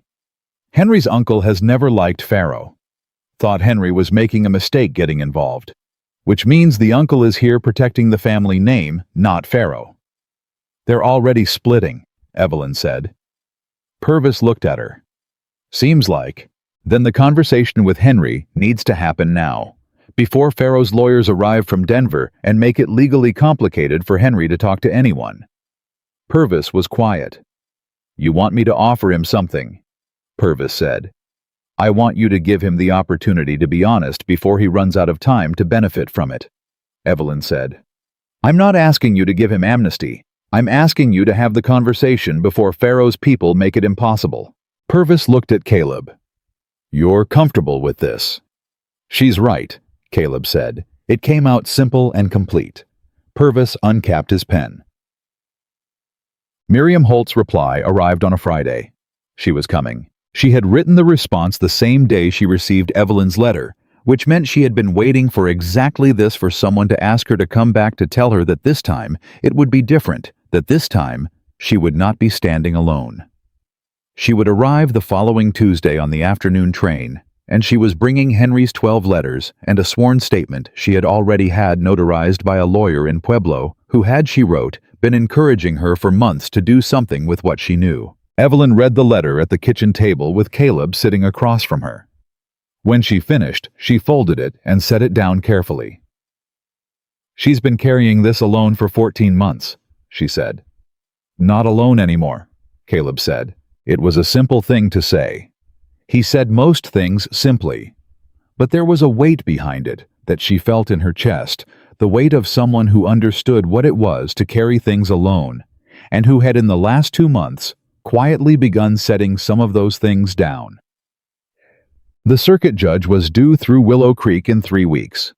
It was not enough time to build a complete federal case, but Purvis had been in contact with the federal land office in Denver, and 2 men from that office were arriving within the week. Marsh's statement had produced results faster than anyone expected. Apparently, Evelyn and Caleb had not been the first people to question Pharaoh's documentation practices, only the first to come in with hard evidence. The town was beginning to sense that something was happening. Abe told Evelyn that the conversations at the counter had shifted in the last week. The easy confidence with which Henry Whitmore's name had once been spoken was replaced by something more cautious. People who had been inclined to dismiss Evelyn as a woman with a grudge were revising that position. Ruth told 2 customers who made comments about Evelyn's situation at the ranch that they were welcome to find another seamstress. The Henderson family, whose barn had burned, came to speak to Purvis. Then the Fletchers, whose water rights had been contested. And on the Wednesday before Miriam arrived, James Carey came in with a stack of papers showing every suspicious incident that had occurred on his property in the 4 months since he'd declined Pharaoh's offer organized by date. I was waiting to see if anyone was going to move on this, Carey said to Purvis, or if it was going to be like everything else. Purvis looked at the papers. Then he looked up at the window toward the street where the town was going about its ordinary day. It's going to be different this time, Purvis said. Bug. Pharaoh moved before Tuesday. Evelyn had anticipated this possibility, had been thinking about it since Henry came to the ranch, but the form it took surprised her. It wasn't a legal maneuver. It wasn't a threat. Pharaoh came to Ruth's shop on Monday morning with 2 men behind him, and his practiced smile in place, and told Evelyn in front of Ruth and 2 customers, who had no way of leaving without it being obvious, that he was prepared to withdraw the land dispute filing in exchange for her and Caleb, ceasing all contact with Purvis and the federal office. Consider it a clean slate, Pharaoh said.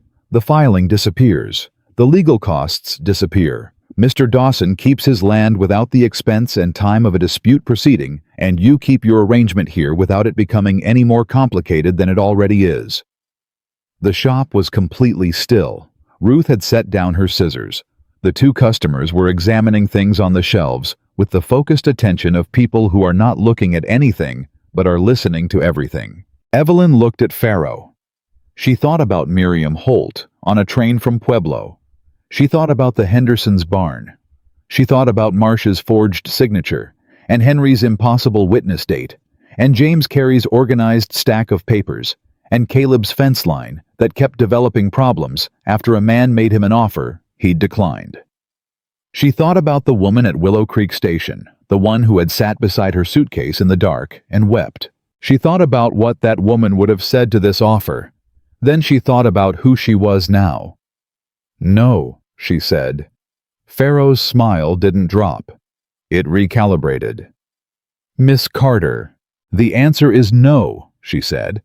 "On behalf of myself and Mr. Dawson, whose land was never yours to negotiate with in the first place." She kept her voice even, the way she'd kept it with Henry on the porch. "The federal filing stands. The statements stand. Miriam Holt arrives tomorrow. And everything we have put together, Mr. Pharaoh, is already in the hands of people who are not in Willow Creek, and therefore not subject to your particular methods of persuasion." The recalibrated smile held for one more beat. Then it dropped. What replaced it was the actual face underneath. Not ugly, not dramatic, just cold, and very still, and entirely without the warmth the smile had been performing.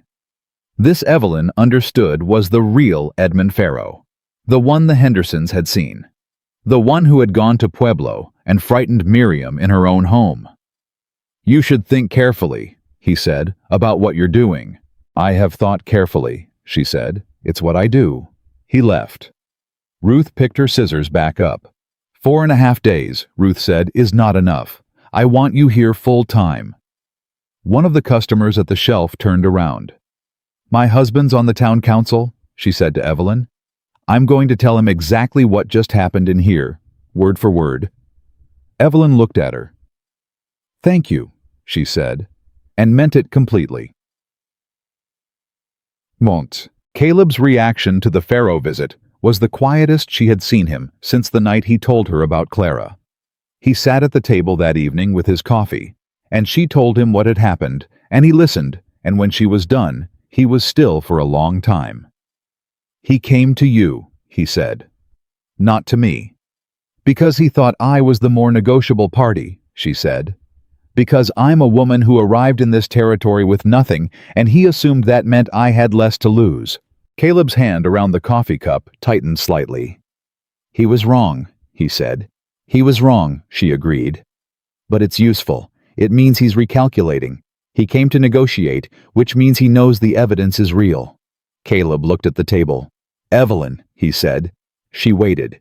He had the particular look he got when he was carrying something he had been deciding whether to say, and the decision had finally resolved. "I want you to know." He stopped, started again more carefully. "When I brought you here from the station, I told you it was because the situation called for it. Because of the woman who helped me after Clara died. Because I'd been waiting to pass on what she did." "I remember," she said. "That was true," he said. "At the time, that was true." He met her eyes. "It's not the whole truth anymore." The kitchen was very quiet. "I know," she said. He exhaled the quiet exhale she had catalogued weeks ago, the one she had guessed was his version of something much larger. Tonight she understood it better. "I don't know how to do this," he said. "I spent 4 years making sure I didn't have to." "I know," she said again. "I'm not in any hurry." Something in his face shifted, not relief exactly, but the closest thing to it that a man who had been carrying grief for 4 years could produce.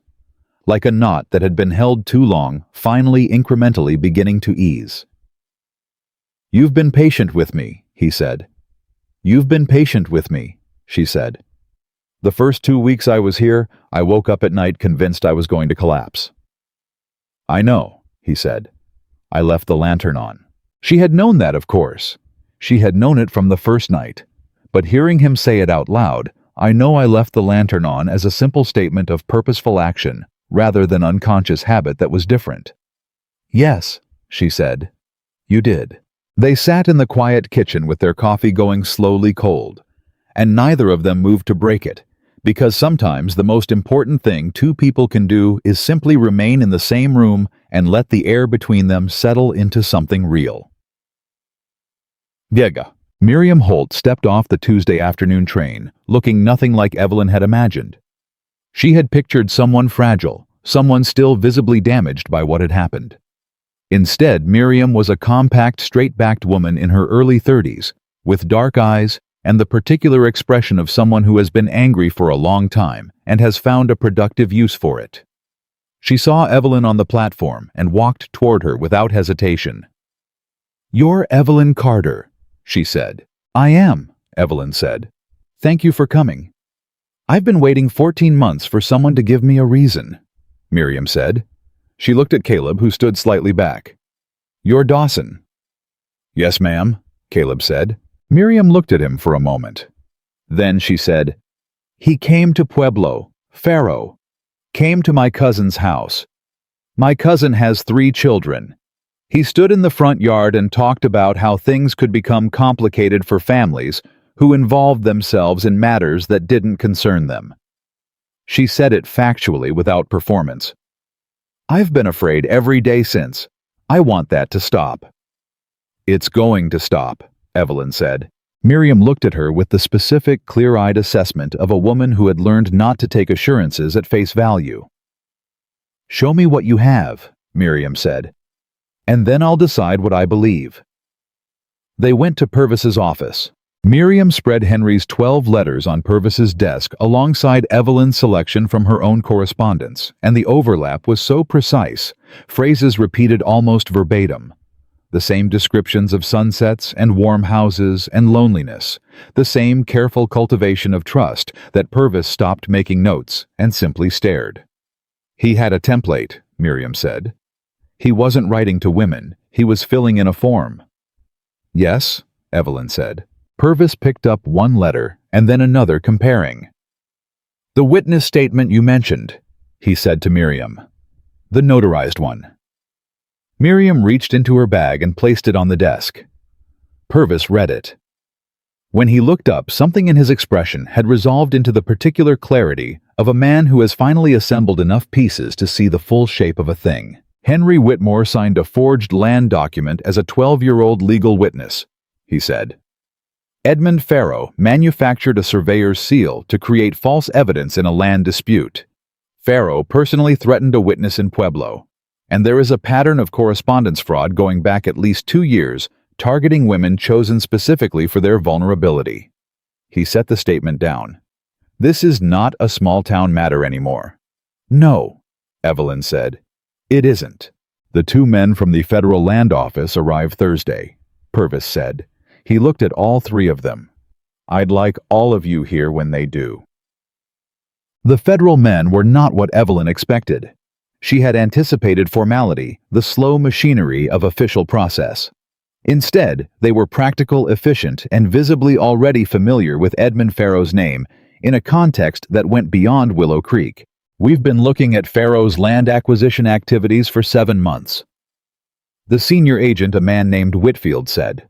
He was reviewing Marsh's statement with the focused attention of someone adding a piece to a puzzle that had been missing it. "He operates the same pattern in multiple territories: false survey documentation, pressure on landowners, occasionally direct threats when the pressure doesn't work." "He's done this before," Caleb said. It was not a question. "He's done this in 4 territories that we're aware of," Whitfield said. "You are the first county to produce this quality of documentation." He looked at Evelyn when he said it. Not at Caleb, not at Purvis. At Evelyn. "The forged surveyor's credentials in combination with the fraudulent witness date, that's the key. That breaks the documentation chain he relies on." "And Henry Whitmore," Purvis said. Whitfield and his partner exchanged a look. "Mr. Whitmore contacted our office yesterday," Whitfield said. The room went very still. "He what?" Caleb said. "He sent a letter to the Denver office," Whitfield said. "Through his uncle's attorney. He is prepared to provide a complete account of his involvement with Faro's operation in exchange for consideration regarding his own culpability." Miriam made a small sound that was not quite a laugh. "He's turning on him," Evelyn said. "He's trying to," Whitfield said carefully. Whether what he provides is useful enough to warrant what he's asking for is a conversation that will take place through proper channels. He set his papers down. But yes, the arrangement between Whitmore and Farrow appears to be ending. Caleb was looking at the window. "Will it be enough," he said, "to stop him?" "In this valley," Whitfield said. "Yes, the land dispute filing will be withdrawn, we can guarantee that. The forged documentation will be entered into the federal record. Farrow will face charges in multiple jurisdictions which will occupy his legal resources for a considerable time." A pause. "The Henderson barn is harder. Proving arson with Farrow's direct fingerprints on it is a higher evidentiary bar." "But the Hendersons get their land back," Evelyn said. "Yes, and the Fletchers' water rights." "Yes." She looked at Caleb. He was still looking at the window. His jaw had the tight set it got when he was holding something in, but his shoulders, which she had been reading for 2 months now, had come down from where they'd been sitting since the morning the dispute filing arrived. She didn't say anything. She didn't need to. Some things didn't require words. That evening at the ranch, Caleb went out to the barn. Not unusual. He went to the barn most evenings to check on the animals, to do the quiet maintenance work that accumulated in a day. To have the specific kind of solitude that comes from being around creatures who need nothing from you but your presence. Evelyn waited an hour. Then she went out. She found him sitting on a hay bale with his hat off and his hands loose on his knees, which was a posture she had never seen on him before. He was looking at nothing in particular, with the expression of a man who had just put down something very heavy and was still accounting for what his body felt like without it. She sat down on the hay bale beside him, not touching, just present. The barn was warm. The animals were settled. 4 years, he said. "Yes," she said. "I built all of that into a wall," he said. "The grief and the fear of it happening again. I built it into something I could live behind." "I know. I don't think I'm behind it anymore," he said. She looked at the side of his face. He turned and looked at her. "I haven't said it plainly," he said. "I should say it plainly." "You don't have to. I want to," he said. "I've been choosing you every morning since about the 3rd week. I just wasn't ready to say it out loud." He held her gaze with the directness he only deployed when something genuinely mattered. "I love you, Evelyn. Not because you came here with nowhere to go, because of who you turned out to be once you were here." The barn was quiet. She had been waiting, she realized, for this, not with hope exactly, because she had taught herself some months ago to stop depending on hope, with something quieter, a kind of openness, a space she had kept deliberately unfilled. "I love you too," she said. "I have for a while. I was waiting for you to get there."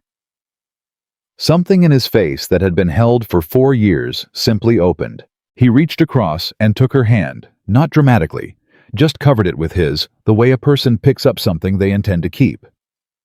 They sat like that in the quiet barn while the night settled in around the ranch, and neither of them needed to say anything else because everything that mattered had already been said. Outside, the land dispute was resolved. The fraud was unraveling. Henry was saving himself at Farrow's expense, and Farrow's operation was ending. Miriam Holt was sleeping in the guest room at the hotel without being afraid for the first time in 14 months.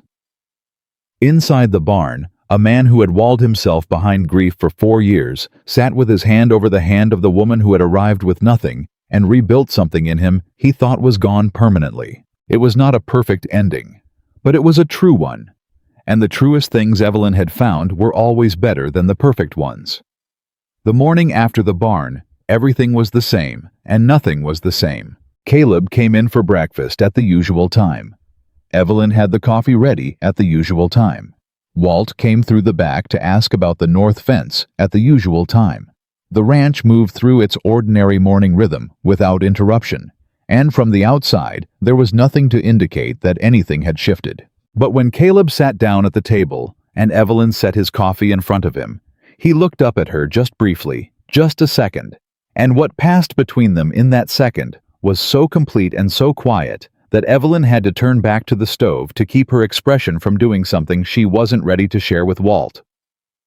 Walt, who was not unobservant, looked between them and then became very interested in his hat brim. "North fence is holding," he said to nobody in particular. "Good," Caleb said. "I'll check it again Thursday," Walt said, and went back out. Evelyn heard him cross the yard whistling something which Walt only did when he was pleased about something that had nothing to do with fence lines. She smiled at the stove. The circuit judge arrived in Willow Creek on a Wednesday, one day ahead of schedule, which Purvis told Evelyn later was the first time in 11 years Judge Clarence Webb had arrived anywhere ahead of schedule, and that it probably said something about what was in the case file that had come to him from the Federal Land Office in Denver. Judge Webb was 70 years old with the compressed energy of a man who had spent decades watching people try to deceive each other, and had developed as a result a permanent expression of alert skepticism that he applied with absolute impartiality to everyone who came before him. He did not make small talk.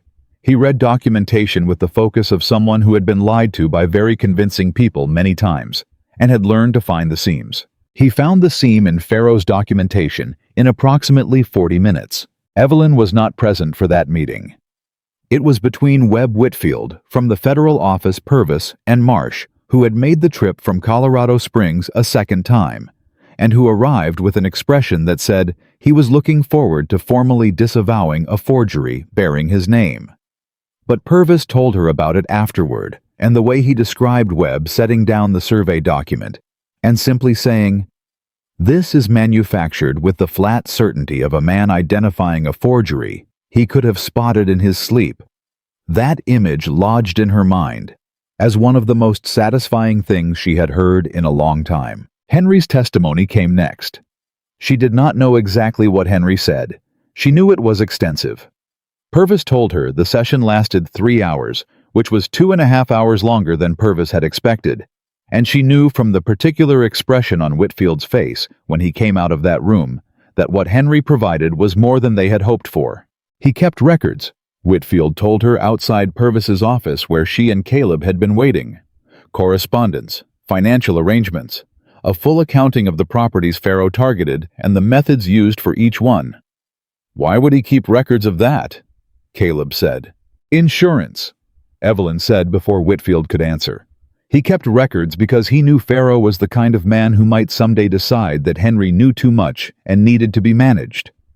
He kept records so he would always have something to trade. Whitfield looked at her. "That is exactly what he told us." Caleb absorbed this. "Henry was afraid of Farrow," he said. "Henry has been afraid of Farrow since approximately 6 months into their arrangement," Whitfield said. "He was in too deep to get out cleanly, and Farrow made sure he understood that. The women, the correspondence that was partly about maintaining the front Farrow wanted, and partly about Henry trying to create a situation that gave him leverage. A wife who was entirely dependent on him was also a witness he controlled." The air went out of the street. Evelyn thought about the letter. The one about sunsets and warm houses and loneliness. She thought about how real it had seemed, how carefully constructed the loneliness had been. "He was terrified," she said quietly, "and he made other people the instrument of that." "Yes," Whitfield said. She stood with that for a moment. She did not forgive Henry. She was not at a point in her life where she was interested in performing forgiveness for its own sake. But she filed the information where it belonged, not in the place where she kept her anger about what he had done to her, but in the separate place where she kept her understanding of how people became the worst versions of themselves. Those were two different files, and conflating them had never served anyone. "What happens to him?" Caleb asked. "That depends on what the judge decides his cooperation is worth," Whitfield said. "He won't escape consequence, but the consequences will be shaped by what he gave us." "And Farrow." Whitfield's expression did something deliberate and controlled. "Edmund Farrow was taken into federal custody this morning in Denver," he said. "His attorneys are there. It will be a long process, but he will not be returning to this valley." The news moved through Willow Creek the way all significant news moves through small towns faster than logic, should permit touching everyone within hours, changing in minor details with each telling, but carrying its essential truth intact. Evelyn was at Ruth's shop when the Henderson family came in. Not for fabric. Just to come in to stand in the shop and look at Evelyn and say what they had come to say. Tom Henderson was a broad-shouldered man who looked like he had been shaped by outdoor work and loss in roughly equal measure. His wife Catherine stood beside him with their 2 children behind her. He took his hat off when he came through the door. "We heard what you did," Tom said. "What you and Dawson did. The lawyer in Denver said the barn we can't prove Pharaoh on the barn. But the land stays ours. The title's clean." His voice did something difficult in the middle of the sentence, and he steadied it with visible effort. "We've been on that land for 16 years. "I know," Evelyn said. "I don't know how to repay." "You don't," she said, not unkindly. "There's nothing to repay. Mr. Dawson's land was targeted too. We all had the same problem." Catherine Henderson reached across and took Evelyn's hand. She didn't say anything. She just held it for a moment, the way women do when words are insufficient, and Evelyn held back with the equal pressure of someone who understood exactly what the gesture was carrying. After they left, Ruth said nothing for a full 2 minutes. Then she said, "I owe you an apology." Evelyn looked up from the machine. "For what?" "When you first came here, when people were talking, I didn't say anything. I let it go on longer than I should have." Ruth kept her eyes on her work. "I told myself it wasn't my place. The truth is I was watching to see which way things would go before I committed." "Ruth, I'm telling you because you deserve to know that I know I was wrong about that," Ruth said. "And because I'd like us to be friends, not just employer and employee, if that's something you're interested in." Evelyn looked at this woman who had raised her rate and defended her name to customers and told her she wanted her full-time, and who was now offering the thing underneath all of that, which was the actual thing. "I'm very interested in that," Evelyn said. Ruth nodded once briskly and went back to her scissors. Evelyn went back to her machine. They worked in the comfortable quiet of 2 people who had just decided something important and didn't need to make a ceremony of it. Miriam Holt did not go back to Pueblo. Evelyn found this out on Thursday when Miriam appeared at the ranch in the mid-morning on a horse she had rented from the livery and announced without particular preamble that she had spoken to Ruth about work and to Purvis about whether there was any reason she couldn't stay in Willow Creek, and that the answers had been satisfactory on both counts. "You're staying," Evelyn said. "Someone needs to stay and make sure this town remembers what happened here," Miriam said. "Besides, I like the mountains." Caleb, who had been at the barn door and heard most of this, made a sound that was in the neighborhood of a laugh. Miriam looked at him. "Is that a problem?" she said. "No, ma'am," he said. "Ruth can use the help. She's been understaffed since for a while." Miriam looked between the 2 of them with the clear-eyed assessment she applied to everything. "You 2 are good together," she said in the same tone she used for all factual observations. Evelyn felt the back of her neck warm. Caleb looked at the barn door. "I need to check on the north fence," he said, and went. Miriam watched him go, then looked at Evelyn. "He always do that," she said. "Only when he's embarrassed," Evelyn said, which is progress, actually. Miriam accepted this and dismounted. "I brought something," she said. She reached into her saddlebag and produced a bundle of letters tied with string. "Henry's 12 letters. I thought you should have them. For the record, or to burn, whichever feels right." Evelyn took the bundle. She held it in both hands for a moment and thought about what these letters represented: the same calculated performance she had received, directed at a different woman, producing the same damage from the same template. She thought about Miriam in Pueblo for 14 months. She thought about the 2 women who had read their versions and chosen not to come, and who were somewhere out there carrying their own versions of this weight. "I'll add them to the file with the federal office," she said. "They should be part of the record." "Good," Miriam said. "That's what I thought too." They went inside, and Evelyn made coffee, and they sat at the kitchen table, the table where Evelyn had eaten her first breakfast and reorganized Caleb's accounts and told him about Henry's visit, and poured coffee every morning for 3 months, and they talked for 2 hours in the way of women who have been through parallel versions of the same experience and find, in the comparison, both validation and relief. It was Abe who told Evelyn about the town council meeting. He came to the shop on a Friday afternoon, which was not his usual movement pattern, and he had the expression of a man bearing news he wasn't certain how to frame. "The council met last night," he said. "I heard," Evelyn said. She had not been invited, which she had accepted as reasonable since she was not a property owner or long-term resident. "They voted on several things," Abe said. He reached into his coat pocket and produced a small envelope. "This is for you." She took it. Inside was a formal letter on council stationery signed by all 7 members, acknowledging her role in uncovering the fraudulent land practices that had affected multiple property owners in the valley, and expressing the council's official appreciation. She read it twice. It was not an apology. Councils rarely produced actual apologies, she had observed, but it was close. Between the formal language about community welfare and legal integrity was the clear acknowledgement that she, a woman who had arrived with 1 suitcase and no connections, had done something that no one with actual standing in the community had managed to do. She folded the letter. "They want to offer you something," Abe said. "There's a town accounting position, part-time, paid from the civic fund, managing the municipal ledgers and correspondence." He paused. It was Councilman Ridley's idea. He said, and I'm quoting directly, that they would be idiots not to make use of someone who could organize a federal fraud case from a boarding house correspondence and a set of letters she read by accident. Evelyn stared at him. "He said that in the meeting. He said it loudly enough that it's already in the minutes," Abe said. She looked at the letter in her hands. She thought about Cincinnati, about Mrs. Aldridge's boarding house, and the thin walls, and the neighbor who cried at night, and the feeling of time moving past her while she waited for something to change. She thought about the train journey west, and the 9 days of not sleeping, and the mountains appearing on the horizon for the first time, like something out of a story she hadn't known she was already in. She thought about a train platform in the dark, and a tall cowboy with honest eyes, who had said, "I choose you," and meant it in every way it was possible to mean something. "Tell Councilman Ridley yes," she said. Abe smiled the full smile, not the small ceremony with candy one. "I expected that would be your answer," he said.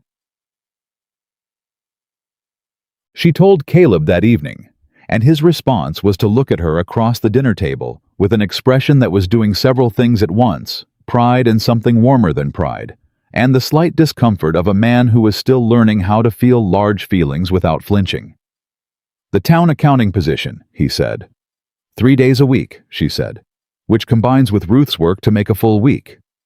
"You don't have to work a full week," he said carefully. "I know I don't," she said equally carefully. "I want to." He nodded. "There's something else I want to say about that," she said. He waited. "I'm not going to stop working when we marry," she said. "If that's something you're expecting." She watched his face process the word marry, not with surprise exactly, but with the particular attention of a man for whom a word has arrived at exactly the right moment. "I wasn't expecting that," he said. "Good," she said. "Because I've worked for everything I have here, and I intend to keep working. Not because I need to, because it's mine. The work is mine, and the accounts are mine, and the position in this town is mine." She looked at him directly. "And you will be mine, on those terms." Caleb was quiet for a moment. Then he said, "Those terms are the only terms I'd want." She held his gaze. "Then we understand each other," she said. "We do," he said. He reached into his shirt pocket and set something on the table between them. A ring. Simple gold, small, the kind of ring that had not been bought recently. The kind that had lived in a shirt pocket for some time, or in a drawer waiting for the right moment, or for the person who had been carrying it to gather the particular combination of courage and certainty required. Evelyn looked at it. "That was Clara's," she said. "Yes," he said. "I want you to know that before anything else. I'm not offering it as a replacement, or because I don't still love her memory. I'm offering it because she would have—" He stopped. His voice had done the thing it occasionally did when he was speaking about something that mattered too much. He steadied it. She would have liked you. She had no patience for pretense. She would have watched you at that train station and said something like, "That woman is going to be fine." And she would have been right. Evelyn looked at the ring on the table. "You can have a new one made," he said, "if you'd rather." "I don't want a new one," she said. She picked it up. It fit with a small adjustment that Ruth would be able to make in about 10 minutes and would charge her nothing for. She looked at it on her hand. Then she looked at Caleb. "Yes," she said. In case that wasn't clear. Something in his face finished opening that had been slowly opening for 3 months. "It was clear," he said. The wedding was small. Not because they wanted to make a point of smallness, but because the people they wanted there fit in the front half of the church without needing the back half, and Reverend Gates, whose sermons remained legendarily long, but who had the gift of brevity, when brevity was what the occasion required, kept the ceremony to the essential thing. Miriam stood beside Evelyn. Abe and Walt and Pete stood with Caleb. Ruth sat in the front row and cried with the efficient composure of a woman who had decided she was allowed to feel things as long as she felt them tidily. The Henderson family was there. The Fletchers. James Carey. When it was done, Abe said something to Caleb in a low voice that Evelyn didn't catch, and Caleb's response was a genuine full laugh, the kind she had been collecting since the morning of Margaret the hen, each one catalogued and kept. She put that one with the rest. The first change she made to the ranch house was small. She brought the wooden box, the one with her mother's Bible, and the letters she had decided to keep, and she put it on the shelf in the sitting room. Not hidden, not stored. Placed deliberately in the way you place things that belong to the life you are actually living. Caleb watched her do it without commenting. When she was done, he went to the barn and came back with something, a small framed drawing, slightly worn at the edges, that she recognized from the one time she had seen it propped on the shelf in his room. A child's hand. Drawn in pencil by Clara, he had told her once when their daughter had been 3 and had sat still long enough to have her hand traced. He set it on the shelf beside the wooden box.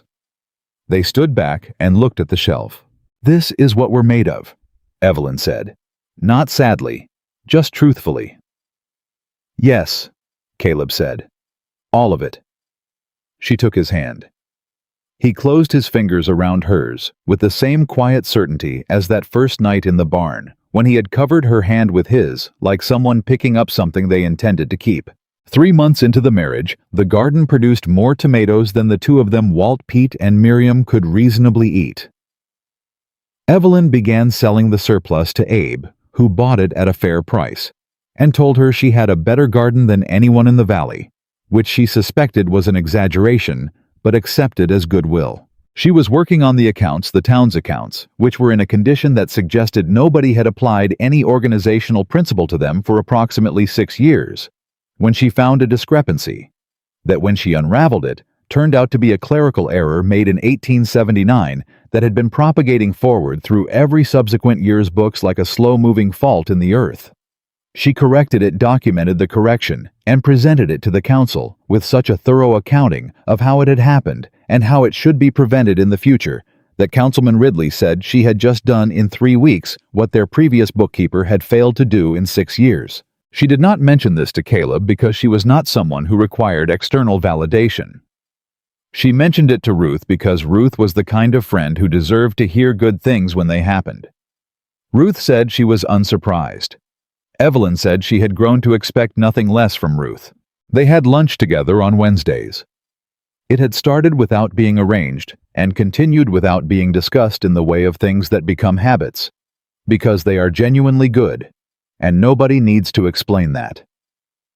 The letter from one of the other women arrived in November. Her name was Dorothy Walsh, and she lived in St. Louis, and she had received Henry's letters and chosen not to come because she wrote something had seemed slightly wrong in the way he had responded to a question she had asked about his previous relationships, and she had learned to trust that feeling. She had followed the news from the federal proceedings through a cousin in Denver.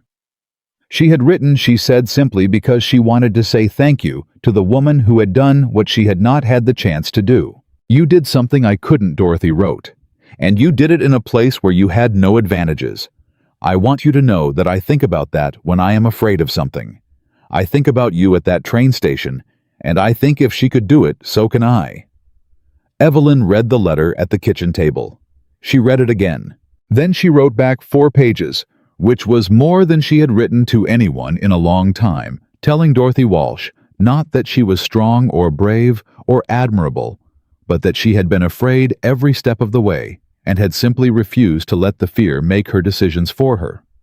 That the ranch and the work and the life she had now had not come from being exceptional. They had come from refusing to stay sitting beside a suitcase on a dark platform when a door was open. "You asked the right question," she wrote. "That was its own kind of courage. Don't let anyone tell you otherwise, including yourself." She sealed the letter and gave it to Abe to post. On the 1-year anniversary of the day she had stepped off the train at Willow Creek Station, Evelyn walked back to the platform, not for any particular purpose. Caleb had offered to come, and she had told him she needed to do this part alone, and he had understood. He always understood the parts that were hers to do alone, and she had learned equally which parts were his. She stood on the wooden platform in the October afternoon and looked at the place where she had sat beside her suitcase in the dark. It looked different in the daylight. Smaller, more ordinary. Just a wooden platform with a bench and a station master's office and rails going east and west.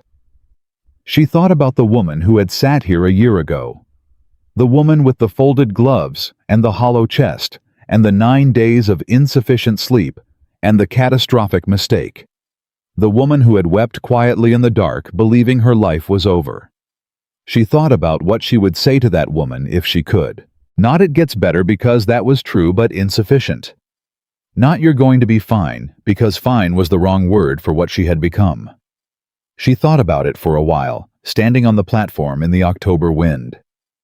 Then she thought, I would tell her that losing the wrong thing is not the same as losing everything. And I would tell her to get up when the cowboy comes, because he means exactly what he says. She stood there a little longer. Then she put on her gloves. Good gloves bought in October with money she had earned, and walked back down the platform steps toward the street where her life was. That evening Caleb was on the porch when she came back. He didn't ask where she had been. He had known. He simply moved over slightly on the bench to make room, and she sat down beside him, and they watched the mountains go from gold to purple to the deep dark blue of a Colorado evening. I was thinking, Caleb said after a while. What about the north pasture? There's room to expand the garden there. More sun than the current plot. Evelyn considered this.